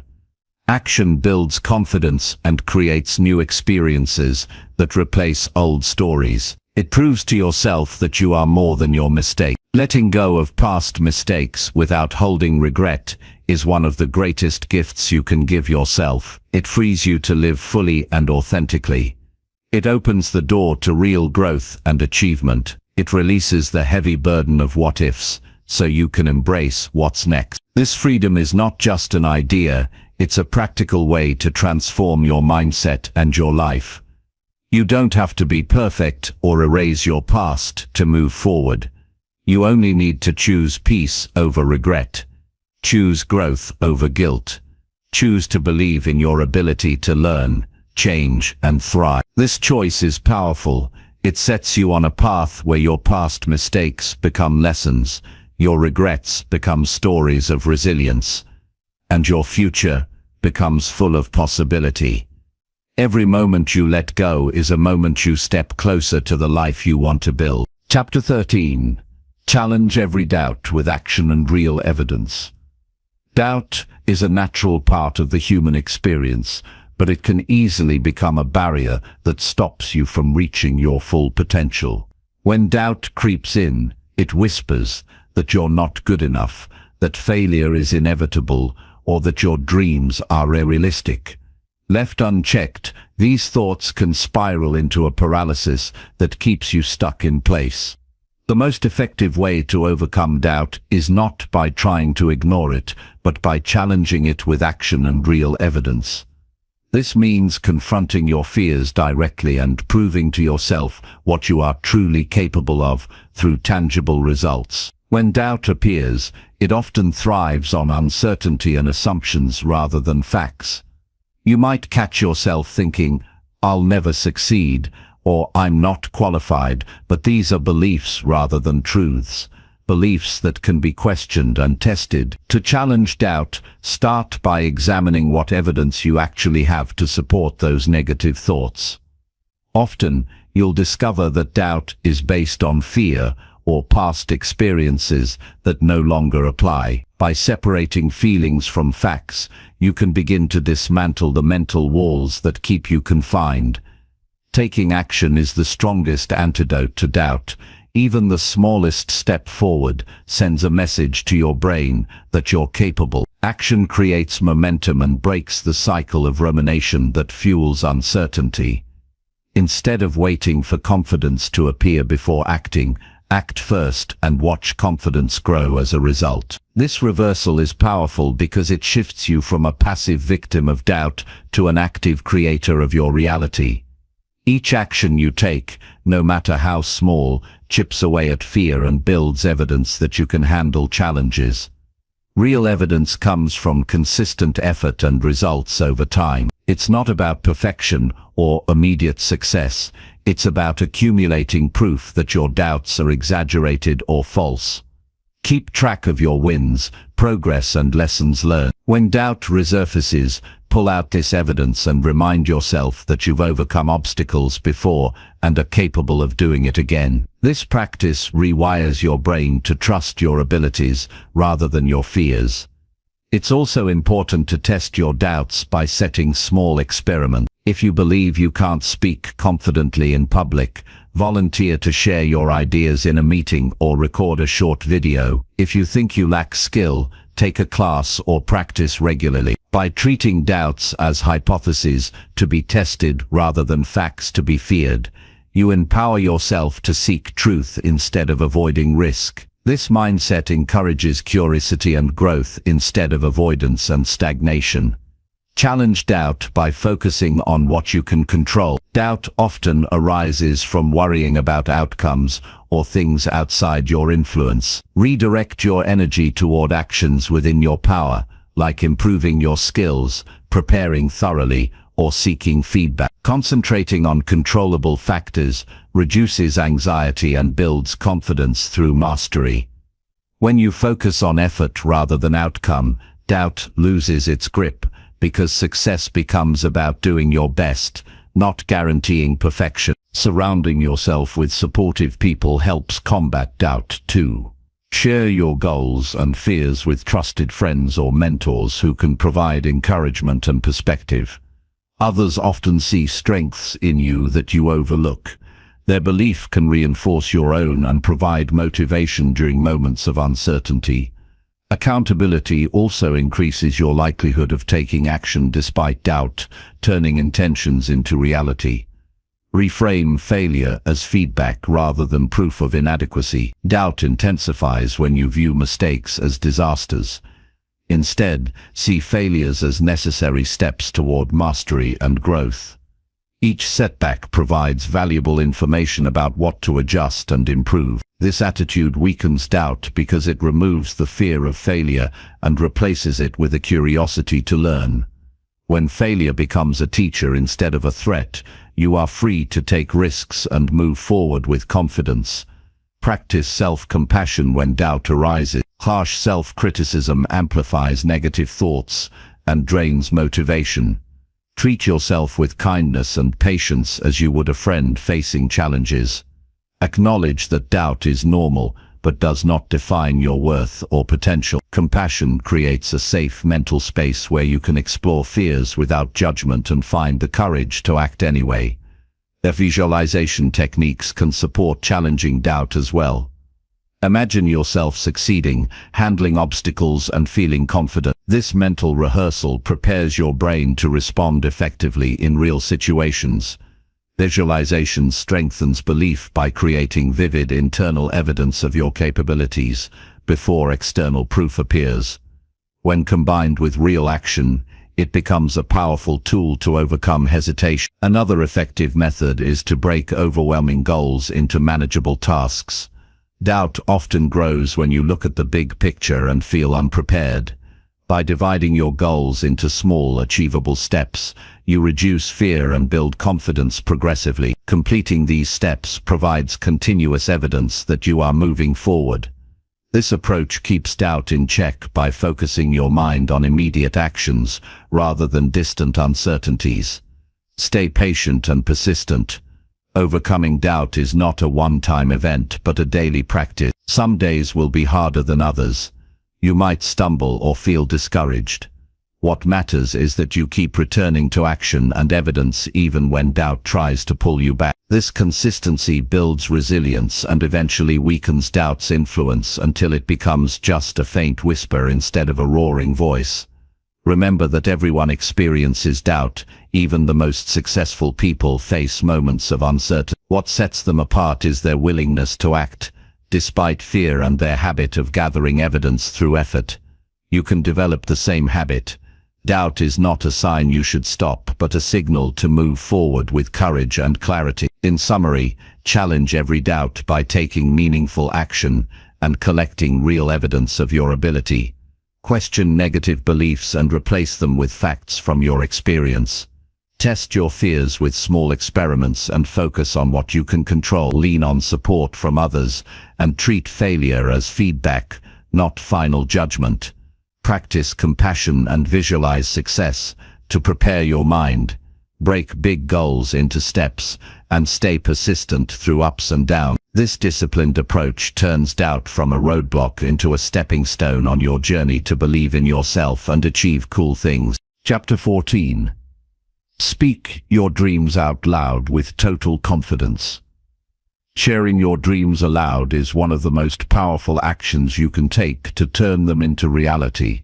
When you keep your dreams locked inside your mind, they remain fragile and uncertain, like ideas floating without foundation. Speaking your dreams out loud gives them shape, weight, and presence. It forces you to clarify exactly what you want, and by doing so, you invite the world and yourself to take your aspirations seriously. This simple act is a declaration of belief, not just to others, but most importantly to yourself. Speaking your dreams requires confidence, which might not come naturally at first.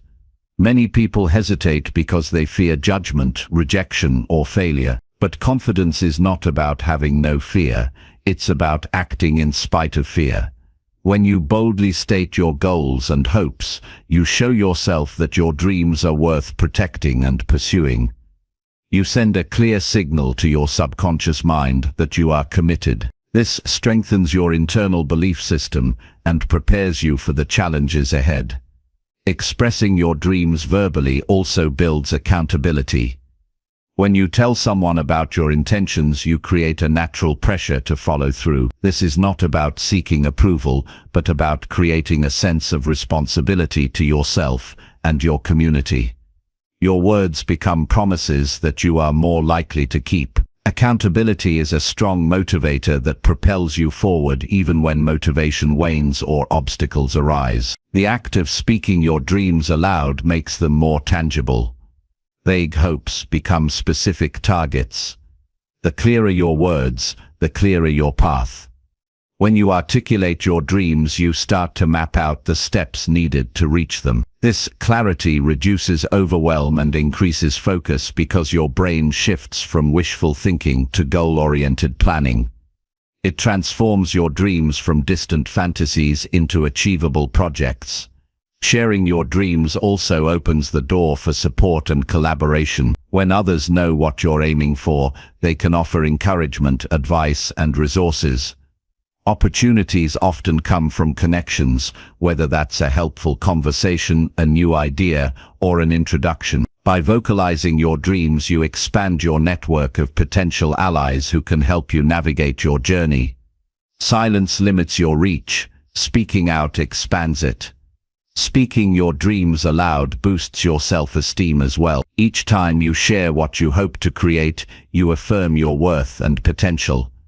This builds confidence gradually, making it easier to claim bigger and bolder dreams over time. Confidence grows like a muscle, strengthened by repeated practice. Publicly owning your goals trains your mind to accept success as possible and deserved. Use precise and positive language when speaking your dreams. Avoid vague statements or negative framing like "I want to try" or "I hope to maybe." Instead, say "I will," "I am working toward," or "my goal is." This choice of words matters because it shapes your mindset and influences how others perceive your commitment. Positive, confident language attracts support and creates momentum. Practicing speaking your dreams out loud also helps you overcome internal doubts and fears. When you say your goals clearly and repeatedly, you challenge the negative voices that try to silence you. You train your brain to focus on possibility instead of limitation. This repetition rewires your thinking patterns, replacing self-doubt with self-belief. Make speaking your dreams a regular habit.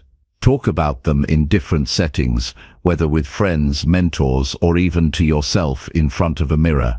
The more you verbalize your vision, the more real and achievable it becomes. Routine sharing also keeps your dreams top of mind, helping you stay aligned with your purpose daily. It's important to surround yourself with people who respect and encourage your dreams. If you find that others dismiss or belittle your aspirations, protect your energy by limiting those interactions. Seek out individuals who inspire and challenge you to grow. Their positive response to your spoken dreams will fuel your confidence and keep you moving forward. Don't wait for the perfect moment or full certainty before speaking your dreams. Waiting often leads to silence and stagnation. Start now with what you know and believe. Your confidence will develop as you engage with your dreams publicly. Action fuels belief and belief fuels action in a continuous cycle. Speaking your dreams aloud also helps you clarify your purpose and passion. As you explain your vision, you may discover new layers of meaning and motivation. This self-awareness deepens your commitment and makes your goals more compelling. When your dreams connect deeply to your values, speaking them becomes easier and more inspiring. Remember that speaking your dreams is not bragging or boasting. It is an honest expression of your vision and a way to invite collaboration. True confidence is quiet and steady, not loud or aggressive. Speak your dreams with humility and authenticity. This approach attracts genuine support and respect. Challenges will arise, but speaking your dreams strengthens your resilience. When setbacks happen, recalling your spoken intentions reminds you why you started. It renews your determination and helps you push through difficult times. Your dreams become anchors that keep you steady amidst uncertainty. Use storytelling to share your dreams effectively. Tell the story of why this dream matters to you, how it started, and what you're doing to make it real. Stories engage emotions and create connection. When others understand your journey, they are more likely to support and believe in you. Speaking your dreams aloud creates a positive feedback loop. The more you share, the more confident you become. The more confident you are, the more likely you are to take bold steps. The more steps you take, the closer you get to achieving what you've spoken. This loop propels you forward faster than silent hoping ever could. In conclusion, speaking your dreams out loud with total confidence is a transformative practice that turns ideas into reality. It clarifies your vision, builds accountability, attracts support, strengthens self-esteem, and overcomes doubt. It connects your goals to your identity and ignites passion. By vocalizing your dreams, you commit to your future in a powerful way that inspires action and fuels progress. Start today by sharing your vision, clearly and boldly. Watch how speaking your dreams becomes the catalyst that turns possibility into achievement. Chapter 15. Track your progress, so you never feel stuck. Tracking your progress is one of the most effective ways to maintain motivation and ensure continuous forward movement. When you keep a clear record of what you have accomplished, you build a sense of achievement that fuels further action.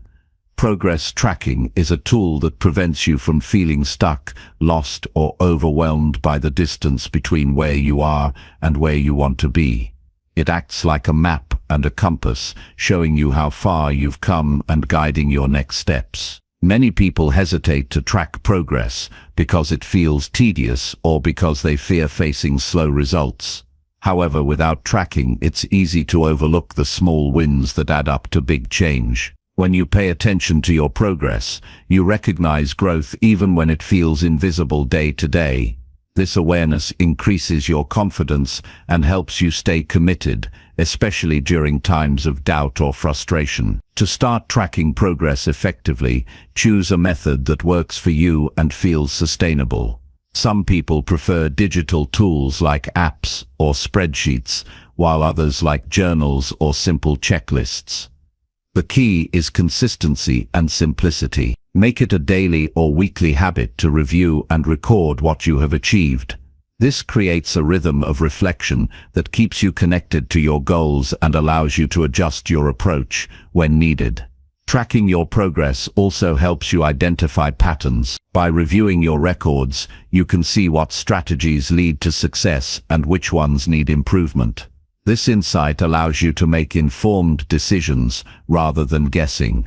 For example, you might notice that you perform better in the morning, or that certain activities drain your energy. With this knowledge, you can optimize your routine to maximize productivity and well-being. When you feel stuck, looking at your progress can be a powerful reminder that you are moving forward even if it doesn't feel like it. Stagnation often comes from losing sight of incremental gains. By revisiting your tracked achievements, you remind yourself that change is happening. This perspective shifts your mindset from frustration to gratitude and renewal, making it easier to push through obstacles.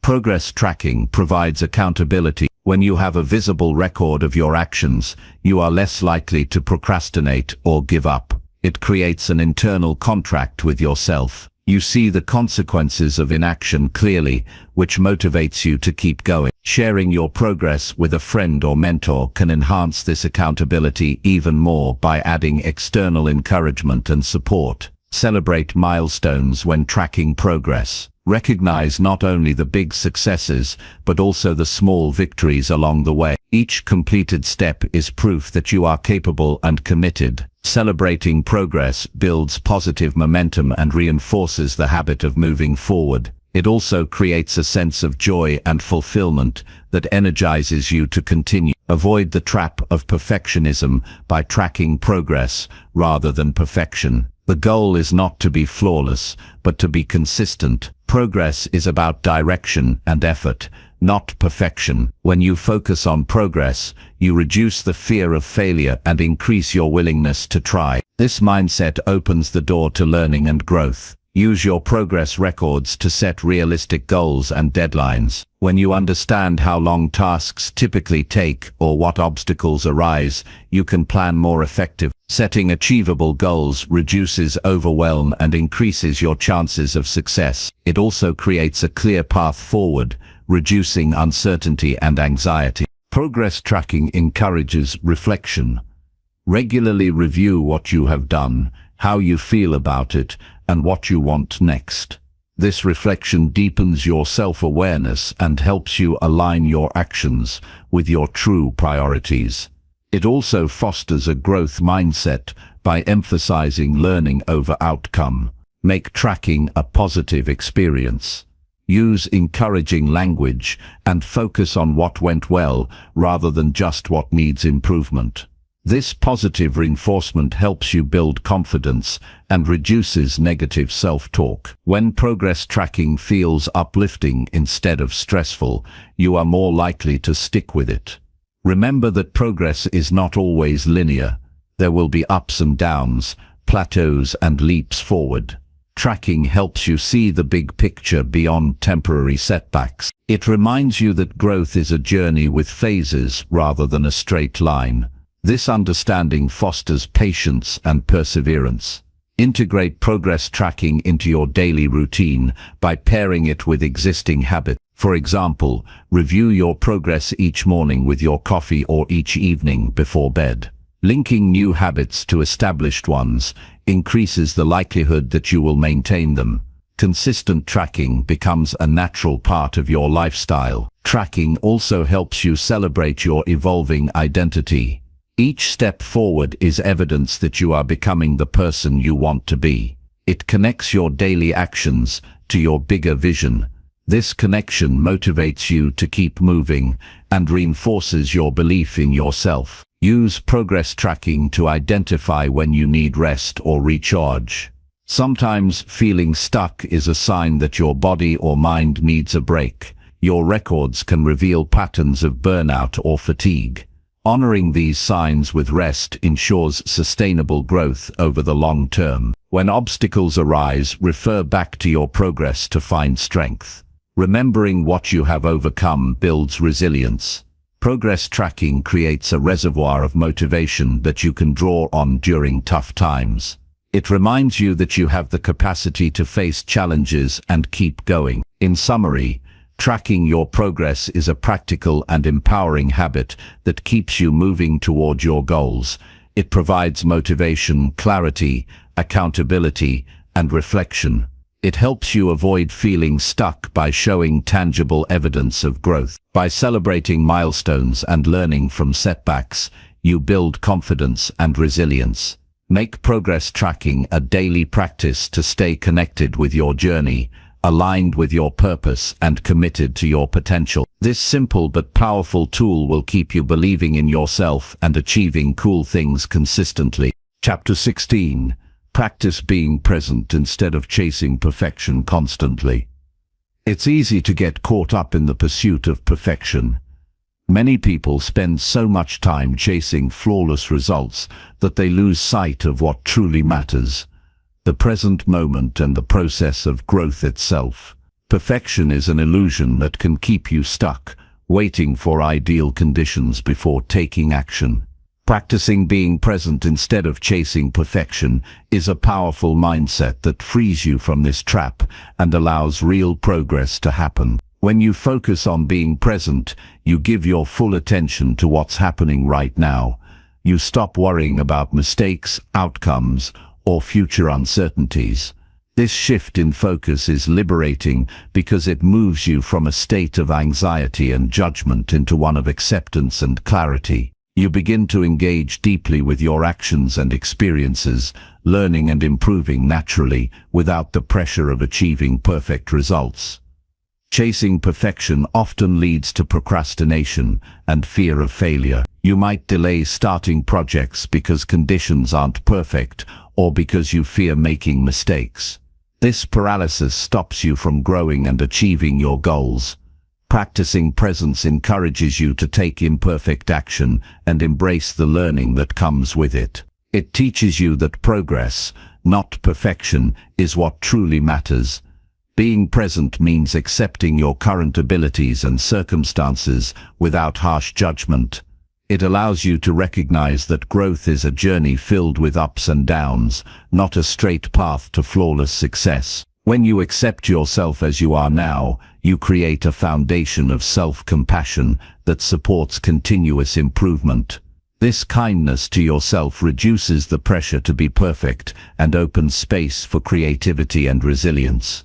Presence also helps you manage distractions and overwhelm. When your mind is scattered between past mistakes and future worries, you lose focus and energy.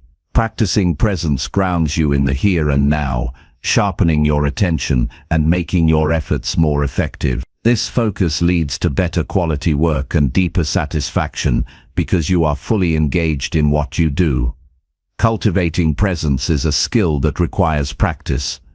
Start by setting aside moments each day to pause and observe your thoughts and feelings without judgment. Notice when your mind drifts to worries about outcomes or mistakes, and gently bring your attention back to the present task. This mindful awareness builds over time and becomes a natural part of your daily life. Another way to practice presence is to break your work into small, manageable steps and focus on completing one step at a time. This approach prevents overwhelm and keeps you grounded in the current moment. You avoid getting lost in the big picture or perfectionist thinking, which can feel daunting. Step-by-step focus encourages steady progress and builds confidence. Being present enhances your ability to enjoy the journey rather than just the destination. When you stop rushing toward an ideal result, you notice the growth, learning and small wins that happen along the way. This enjoyment creates positive reinforcement that motivates you to keep going. It turns hard work into a meaningful experience rather than a stressful obligation. Practice gratitude for your efforts and progress as they happen.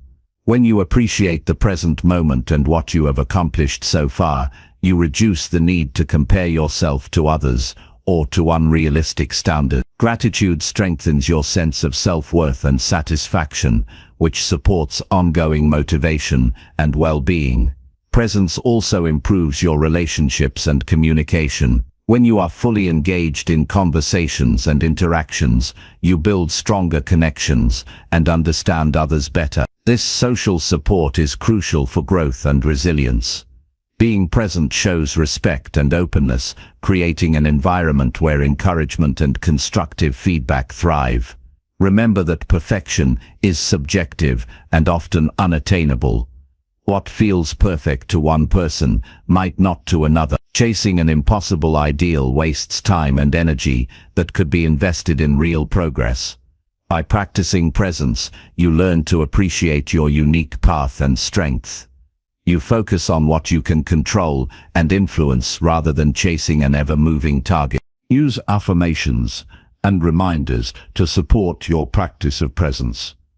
Phrases like "I am enough as I am" or "progress over perfection" can help shift your mindset when perfectionist thoughts arise. Placing these reminders where you see them often, such as on your desk or phone, reinforces your commitment to presence. Incorporate breaks and rest into your routine to maintain presence. Fatigue and stress make it harder to stay focused and present. Taking care of your physical and mental health supports sustained attention and reduces the temptation to seek perfection as a way to compensate for anxiety or insecurity. Learn to celebrate imperfect action. Every time you choose to act despite doubts or imperfections, you strengthen your courage and belief in yourself. This positive cycle builds momentum that eventually outweighs the urge to wait for perfect conditions. Action builds confidence, and confidence diminishes perfectionism. When setbacks happen, practice presence by observing your reactions without judgment. Notice feelings of disappointment or frustration and let them pass rather than getting stuck. Respond with curiosity about what you can learn rather than criticism. This approach turns challenges into growth opportunities and keeps you moving forward. Presence also supports creativity. When you are fully engaged in the moment, your mind is freer to explore new ideas and solutions. Perfectionism often blocks creativity because it focuses on rigid rules and fear of mistakes. Being present invites experimentation and innovation, which are essential for achieving cool things. Over time, practicing presence rewires your brain to respond differently to stress and uncertainty. You become more resilient and adaptable because you face each moment as it comes, rather than reacting based on fears about the future. This mental flexibility allows you to navigate obstacles with calm and clarity. Finally, practicing presence aligns you with your values and purpose. When you focus on what truly matters right now, your actions reflect your deepest intentions. This alignment creates a sense of fulfillment and meaning that goes beyond external achievements. Presence grounds your growth in authenticity and passion. In summary, practicing being present instead of chasing perfection is a vital step towards sustainable self-belief and achievement. It frees you from fear and procrastination, enhances focus and creativity, and fosters self-compassion and resilience. By engaging fully with each moment and embracing imperfect action, you create a life of meaningful progress and joy. Make presence your daily practice and watch how it transforms your journey and result. Chapter 17. Show up daily even when motivation feels low. Showing up daily is one of the most important habits for achieving meaningful growth, especially when motivation is low. Motivation can be unpredictable. Some days you wake up energized and ready to conquer the world, while other days it feels like it's completely disappeared. Relying solely on motivation sets you up for inconsistency because motivation fluctuates based on mood, energy, and circumstances. Instead, showing up daily means committing to your goals regardless of how you feel. This commitment creates discipline and momentum, which are far more reliable than motivation alone. When motivation fades, the temptation to skip tasks or delay action grows stronger. This is exactly the moment when showing up is most critical. By simply starting your work or taking a small step, you break the cycle of inactivity. Action generates energy and focus, often rekindling motivation along the way. Waiting for motivation to arrive before you act leads to procrastination and missed opportunities. Showing up teaches you that progress comes from consistent effort, not perfect conditions. Showing up daily builds trust in yourself. Each time you follow through on your commitment, you reinforce the belief that you are reliable and capable. This self-trust is a foundation for confidence and resilience. When you doubt your abilities, reminding yourself of your consistent effort can restore faith and push you forward. The habit of showing up becomes a source of strength that helps you overcome challenges and setbacks. Creating a routine supports showing up even when motivation is low. Routines automate behavior, reducing the mental effort required to start tasks. When certain actions become habits,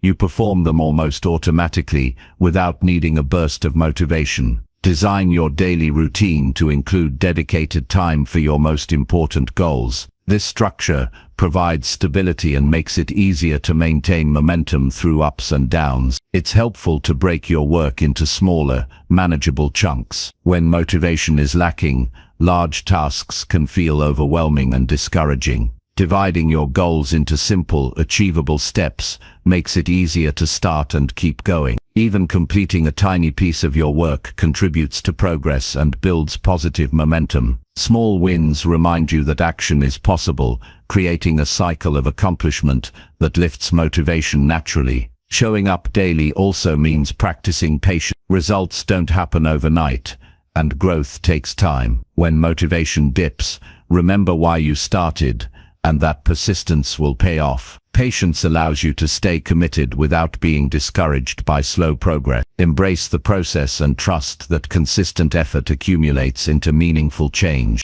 Another key is to prepare for low motivation days in advance. Identify strategies that help you push through difficult moments. This might include motivational quotes, brief exercise, listening to inspiring music, or connecting with supportive friends. Having a toolkit ready keeps you from relying solely on willpower in challenging times. You build resilience by proactively addressing obstacles before they stop you. Accept that some days showing up means doing less than usual, and that's okay. Progress is about consistency over time, not intensity every single day. On tough days, aim for the minimum effective dose. A short walk, a quick journal entry, or a few minutes of focused work. This approach keeps you engaged and prevents burnout. Showing up doesn't require perfection, it requires presence. Accountability partners or groups can boost your ability to show up regularly. Sharing your goals and progress with others creates social pressure to maintain commitment. You gain encouragement and support from people who understand your journey. Being part of a community reminds you that you're not alone and that consistent effort is valued. Celebrate your dedication to showing up daily. Recognize that the simple act of showing up, especially on difficult days, is a powerful achievement in itself. This recognition reinforces the habit and builds confidence. Gratitude for your own persistence increases motivation and makes the process more enjoyable. When you miss a day or slip up, avoid harsh self-criticism. Everyone experiences setbacks. What matters most is how you respond. Use setbacks as learning opportunities and recommit to showing up the next day. This mindset shifts focus from failure to growth and keeps you moving forward with determination. Showing up daily fosters a growth mindset by emphasizing effort and learning over innate talent or immediate success. You develop the understanding that progress is earned through practice, repetition, and resilience. This mindset helps you see challenges as opportunities rather than threats, making it easier to maintain your commitment. Keep your bigger vision in mind as motivation wanes. Reminding yourself of why your goals matter helps create emotional connection and purpose. Visualization of your desired future can reignite passion and provide clarity about the value of daily effort. Connecting daily actions to your long-term vision strengthens your resolve. Showing up also means prioritizing self-care. When motivation is low, physical and mental fatigue may be factors. Rest, nutrition, exercise and mindfulness support your energy and focus. Taking care of your well-being equips you to maintain consistency without burning out. Self-care is not a break from progress, but a vital part of sustainable showing up. Use positive self-talk to encourage yourself on low motivation days. Replace thoughts like "I can't" or "I don't feel like it" with affirmations such as "I'm capable" or "One step is enough." Language shapes mindset and behavior. Cultivating supportive inner dialogue boosts your ability to take action despite resistance. Showing up daily builds momentum that carries you through tough times. Momentum is a force that grows with continuous effort, making it easier to keep moving forward. Each day you show up strengthens this force, creating a positive feedback loop. Over time, momentum outweighs hesitation and doubt. In summary, showing up daily even when motivation feels low is essential for long-term success and growth. It creates discipline, builds self-trust, and generates momentum that drives progress. By establishing routines, breaking work into manageable steps, preparing for tough days, and practicing patience, you develop resilience and consistency. Celebrating your commitment and using support systems further strengthen this habit. Remember that progress comes from presence and persistence, not perfection or constant enthusiasm. Make the decision to show up every day and watch how steady effort transforms your goals into reality and belief in yourself into unstoppable confidence. Chapter 18. Learn from failure instead of fearing it deeply. Failure is often seen as something to avoid at all costs, but learning from failure rather than fearing it is one of the most important shifts you can make to believe in yourself and achieve your goals. Fear of failure can paralyze you, stopping you from taking risks or trying new things. This fear limits your growth and keeps you stuck in comfort zones where real progress is rare. When you change your relationship with failure from one of fear to one of learning, you open the door to resilience, creativity, and success. Failure is not a reflection of your worth or ability. It is a natural part of the journey toward mastery and achievement. Every successful person has experienced failure, but what sets them apart is their willingness to see failure as valuable feedback rather than a final verdict. When you embrace failure as information, you shift your mindset to one of curiosity and problem solving. This change empowers you to face challenges with confidence instead of dread. Learning from failure requires honest reflection. When things don't go as planned, take the time to analyze what happened without blaming yourself or others. Ask questions like, what went wrong? What could I do differently next time? What did I learn about myself and the situation? This process turns failure into a powerful teacher that guides your next steps. Reflection transforms setbacks into stepping stones. Instead of fearing failure, develop a habit of experimentation. Approach your goals with a mindset that welcomes trial and error. See each attempt as a test that provides data and insight. This approach reduces the pressure to be perfect and makes the process of improvement more enjoyable. You learn to value progress over immediate success, which keeps you motivated and engaged. Building emotional resilience helps you handle failure constructively.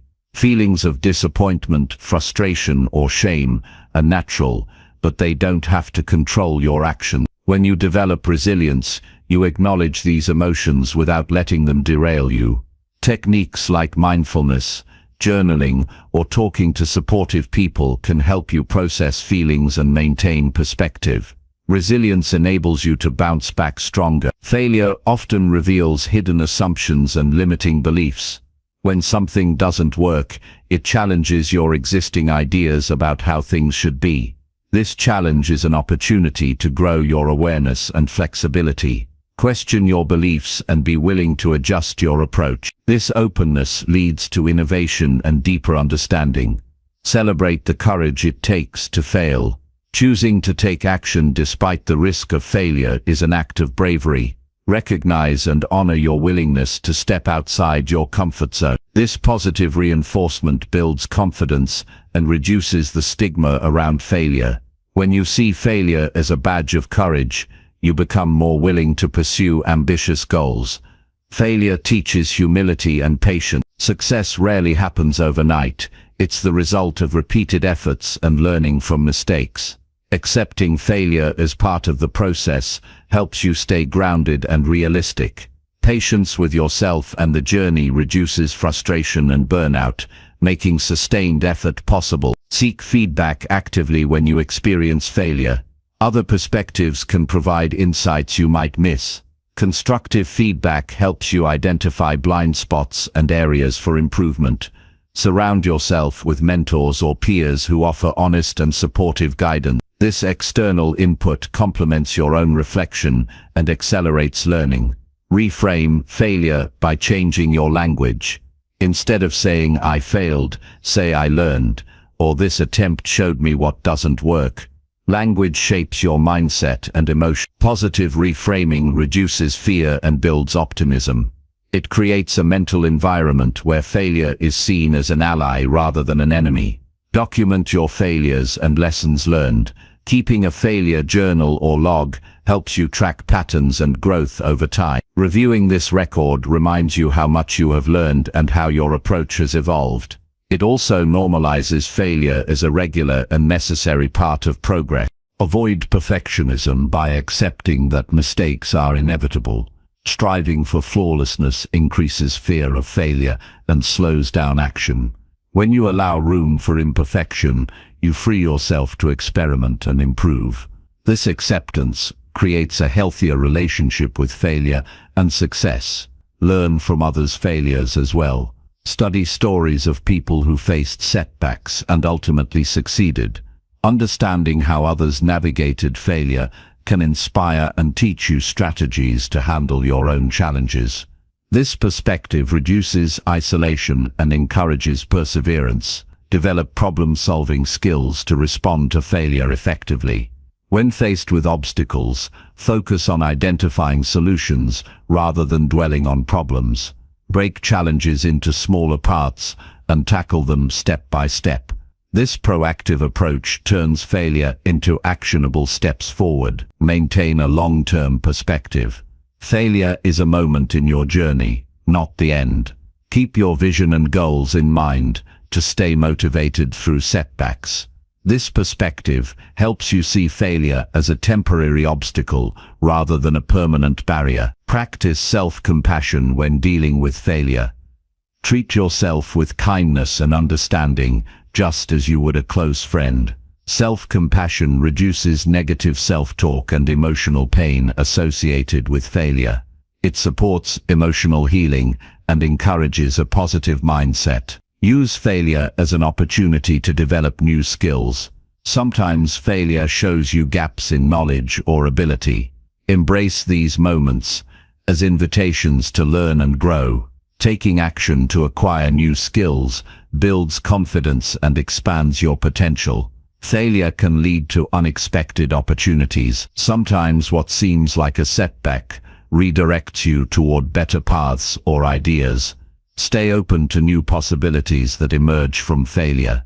This openness can lead to breakthroughs you wouldn't have found otherwise.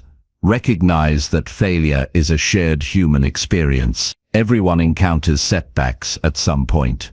This understanding reduces feelings of shame or isolation. It connects you to a community of learners and achievers. Practice gratitude for the lessons failure provides. Appreciating failure's role in your growth shifts your focus from loss to gain. Gratitude fosters resilience and a positive outlook. Finally, remember that learning from failure is a skill that improves with practice. The more you engage with failure constructively, the easier it becomes to handle setbacks and keep moving forward. This skill is a cornerstone of self-belief and achievement. In conclusion, fearing failure deeply limits your potential and growth. By shifting your mindset to learn from failure, you transform setbacks into valuable lessons. Honest reflection, resilience, positive language, and seeking feedback are key tools in this process. Embracing failure with courage, patience, and self-compassion supports continuous improvement and strengthens your belief in yourself. This approach creates a foundation for achieving cool things and living a fulfilling life. Chapter 19. Keep promises to yourself to grow self-respect fast. Keeping promises to yourself is one of the quickest ways to build self-respect and strengthen your belief in yourself. Every promise you make and keep creates a foundation of trust between you and yourself. This trust is essential because your relationship with yourself shapes your confidence, decisions, and overall well-being. When you honor your commitments, no matter how small, you show yourself that you are worthy of respect and capable of following through. This internal respect fuels motivation and resilience, helping you achieve cool things in life. Many people underestimate the power of keeping promises to themselves because they focus more on external commitments. However, the promises you make to yourself are just as important, if not more so, because they reflect your values and priorities. When you break a promise to yourself, it sends a message that your goals and feelings are less important. This erodes self-respect and makes it harder to believe you can accomplish what you set out to do. On the other hand, consistently keeping these promises reinforces your self-worth and sense of integrity. Start by making clear and realistic promises to yourself. Avoid vague or overwhelming commitments that are difficult to keep. Instead, focus on achievable actions that align with your values and goals. For example, promise to spend 10 minutes each day on a project, or commit to a regular bedtime to improve your health. Clear promises are easier to track and fulfill, increasing your chances of success and the positive feelings that come with it. Tracking your promises and progress is an effective way to maintain accountability. Use a journal, app, or checklist to record your commitments and check off when you follow through. This visual evidence of your reliability boosts self-confidence and encourages you to keep going. It also helps you recognize patterns, celebrate wins, and identify areas for adjustment. When you struggle to keep a promise, avoid harsh self-criticism. Instead, treat yourself with compassion and curiosity. Reflect on what prevented you from following through and what changes could help in the future. This non-judgmental approach fosters growth and resilience, rather than shame and avoidance. Learning from setbacks allows you to improve your ability to keep promises over time.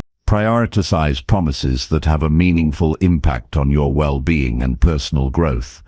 Keeping commitments related to self-care, learning or healthy habits demonstrates that you value yourself deeply. These promises build a positive feedback loop where honoring yourself leads to better feelings and stronger self-respect. This cycle empowers you to take on bigger challenges with confidence. Build your promise-keeping muscle gradually. Start with small commitments and increase their complexity as your confidence grows. This gradual approach prevents overwhelm and helps develop consistency. Each kept promise is a victory that strengthens your internal trust and belief in your capabilities. Communicate your promises to yourself using positive and clear language. For instance, say, "I will write for 15 minutes every day," instead of "I'll try to write more." Concrete language creates clarity and commitment. It also helps your mind take your promises seriously, reinforcing your motivation to act. Celebrate your successes in keeping promises. Acknowledge the effort and dedication you put into following through. Celebrations don't have to be elaborate. Even a moment of gratitude or a small reward can reinforce the habit. Recognizing your reliability nurtures pride and joy, making it easier to maintain this powerful practice. Avoid overcommitting by being honest with yourself about your time and energy. Making promises you cannot realistically keep leads to frustration and self-doubt. Prioritize quality over quantity and focus on promises that truly matter. This careful selection increases the likelihood of success and builds authentic self-respect. Link promises to your larger goals and purpose. When you understand how daily commitments contribute to your vision, you feel more motivated and grounded. This connection gives your promises meaning beyond the moment and reinforces your determination to keep them. Surround yourself with supportive people who encourage your promise-keeping efforts. Share your commitments with trusted friends or mentors who can provide encouragement and accountability. Positive social support strengthens your resolve and helps you overcome challenges. Develop rituals around your promises to create consistency. For example, set a specific time or environment for the actions you committed to. Rituals reduce decision fatigue and create automaticity, making it easier to keep promises even when motivation wanes. Practice self-reflection regularly to evaluate your promise-keeping progress. Ask yourself what worked, what didn't, and how you feel about your commitments. This reflection deepens your self-awareness and helps you refine your approach. It also highlights your growth, reinforcing your belief in yourself. Understand that keeping promises to yourself is a lifelong practice. It requires patience and persistence. You will face moments of struggle, but each effort to honor your commitments builds resilience and self-respect. View this journey as a continuous opportunity for growth, rather than a one-time achievement. Use setbacks as learning opportunities, not reasons to give up. If you miss a promise, recommit with renewed intention. This ability to bounce back demonstrates strength and integrity. It also reinforces the habit of reliability over time. Recognize the ripple effect of keeping promises to yourself. As your self-respect grows, it influences how others perceive and respect you. Your confidence and integrity become visible and inspire trust. This positive influence extends into your relationships, career, and overall life satisfaction. Keep promises to yourself as a form of self-love and empowerment. Honoring your commitments shows that you value your dreams, health, and happiness. This self-respect fuels motivation and courage, enabling you to face challenges and achieve your goals.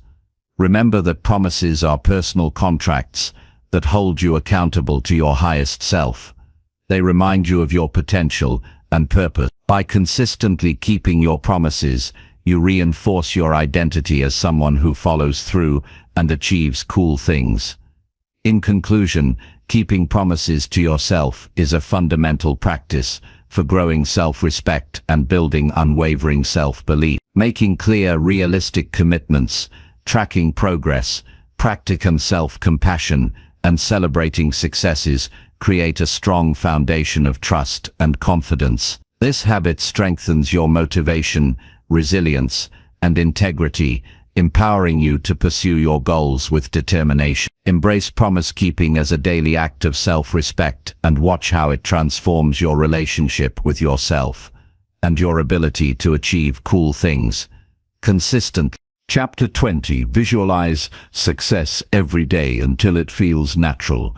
Visualizing success every day until it feels natural is a powerful practice that shapes your mindset and prepares you to achieve your goals with confidence. Visualization is not just daydreaming, it is a deliberate and focused mental exercise where you imagine yourself achieving what you desire in vivid detail. This daily habit rewires your brain to expect success, helping you overcome doubts and fears that might otherwise hold you back. When you visualize success regularly, you create a clear mental picture of your goals. This clarity helps you understand exactly what you want, making your objectives more tangible and attainable. A well-defined vision directs your energy and actions towards specific outcomes instead of vague hopes. Your brain starts working behind the scenes to align your thoughts, feelings, and behaviors with that vision. Practicing visualization strengthens your belief in yourself by building familiarity with success. When you imagine succeeding repeatedly, your mind begins to accept this success as a natural possibility rather than a distant fantasy. This acceptance reduces anxiety and increases motivation because your brain treats the imagined success as achievable reality. Over time, this mental rehearsal boosts your confidence and prepares you to perform better in real-life situations. Visualization also enhances your emotional connection to your goals. When you see yourself succeeding vividly, you experience the positive emotions associated with that success: pride, joy, excitement, and fulfillment. These emotions increase your commitment and determination, making it easier to persist through challenges. The emotional power of visualization creates a strong internal drive that propels you forward. To make visualization effective, engage all your senses. Don't just see the success in your mind's eye. Imagine the sounds, smells, physical sensations, and even the taste or touch related to your achievement. For example, if your goal is public speaking, picture the room, hear the applause, feel the microphone, and notice your calm breath. Engaging multiple senses makes the experience more realistic and impactful, helping your brain encode the vision deeply. Consistency is key when it comes to visualization.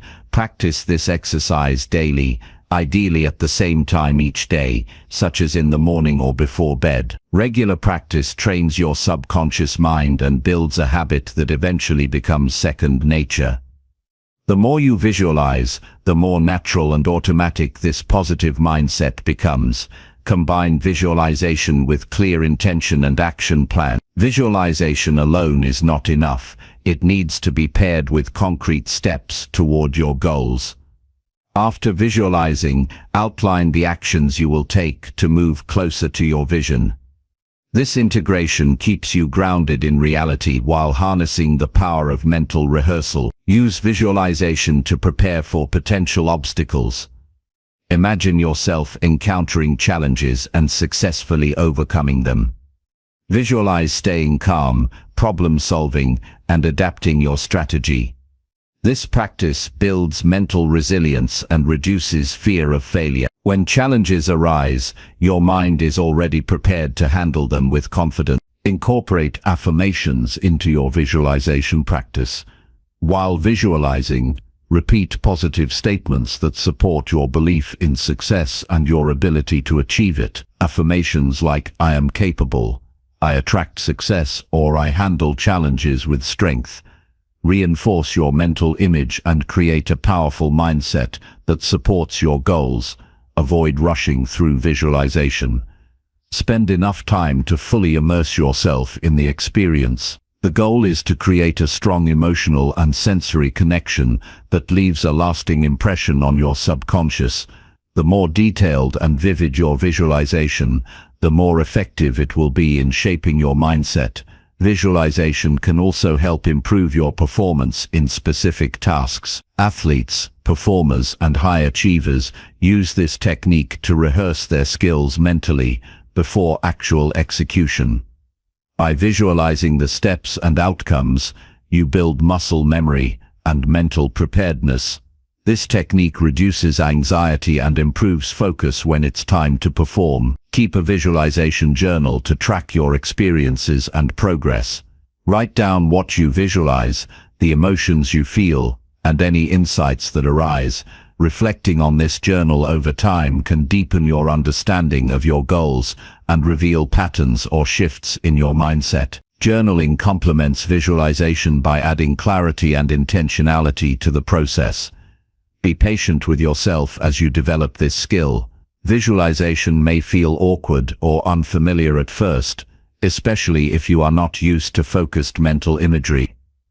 With regular practice, it becomes easier and more natural. Celebrate small improvements and trust that persistence will yield powerful results. Adapt your visualization practice as your goals evolve. Update your mental images to reflect new aspirations or milestones. Keeping your visualization aligned with your current vision maintains relevance and motivation. This flexibility ensures that your mental rehearsals always serve your growth. Visualizing success daily also helps reduce stress and increase optimism. When you focus on positive outcomes and your ability to create them, you counteract negative thoughts and worry. This positive mental state supports better decision-making and healthier emotional responses.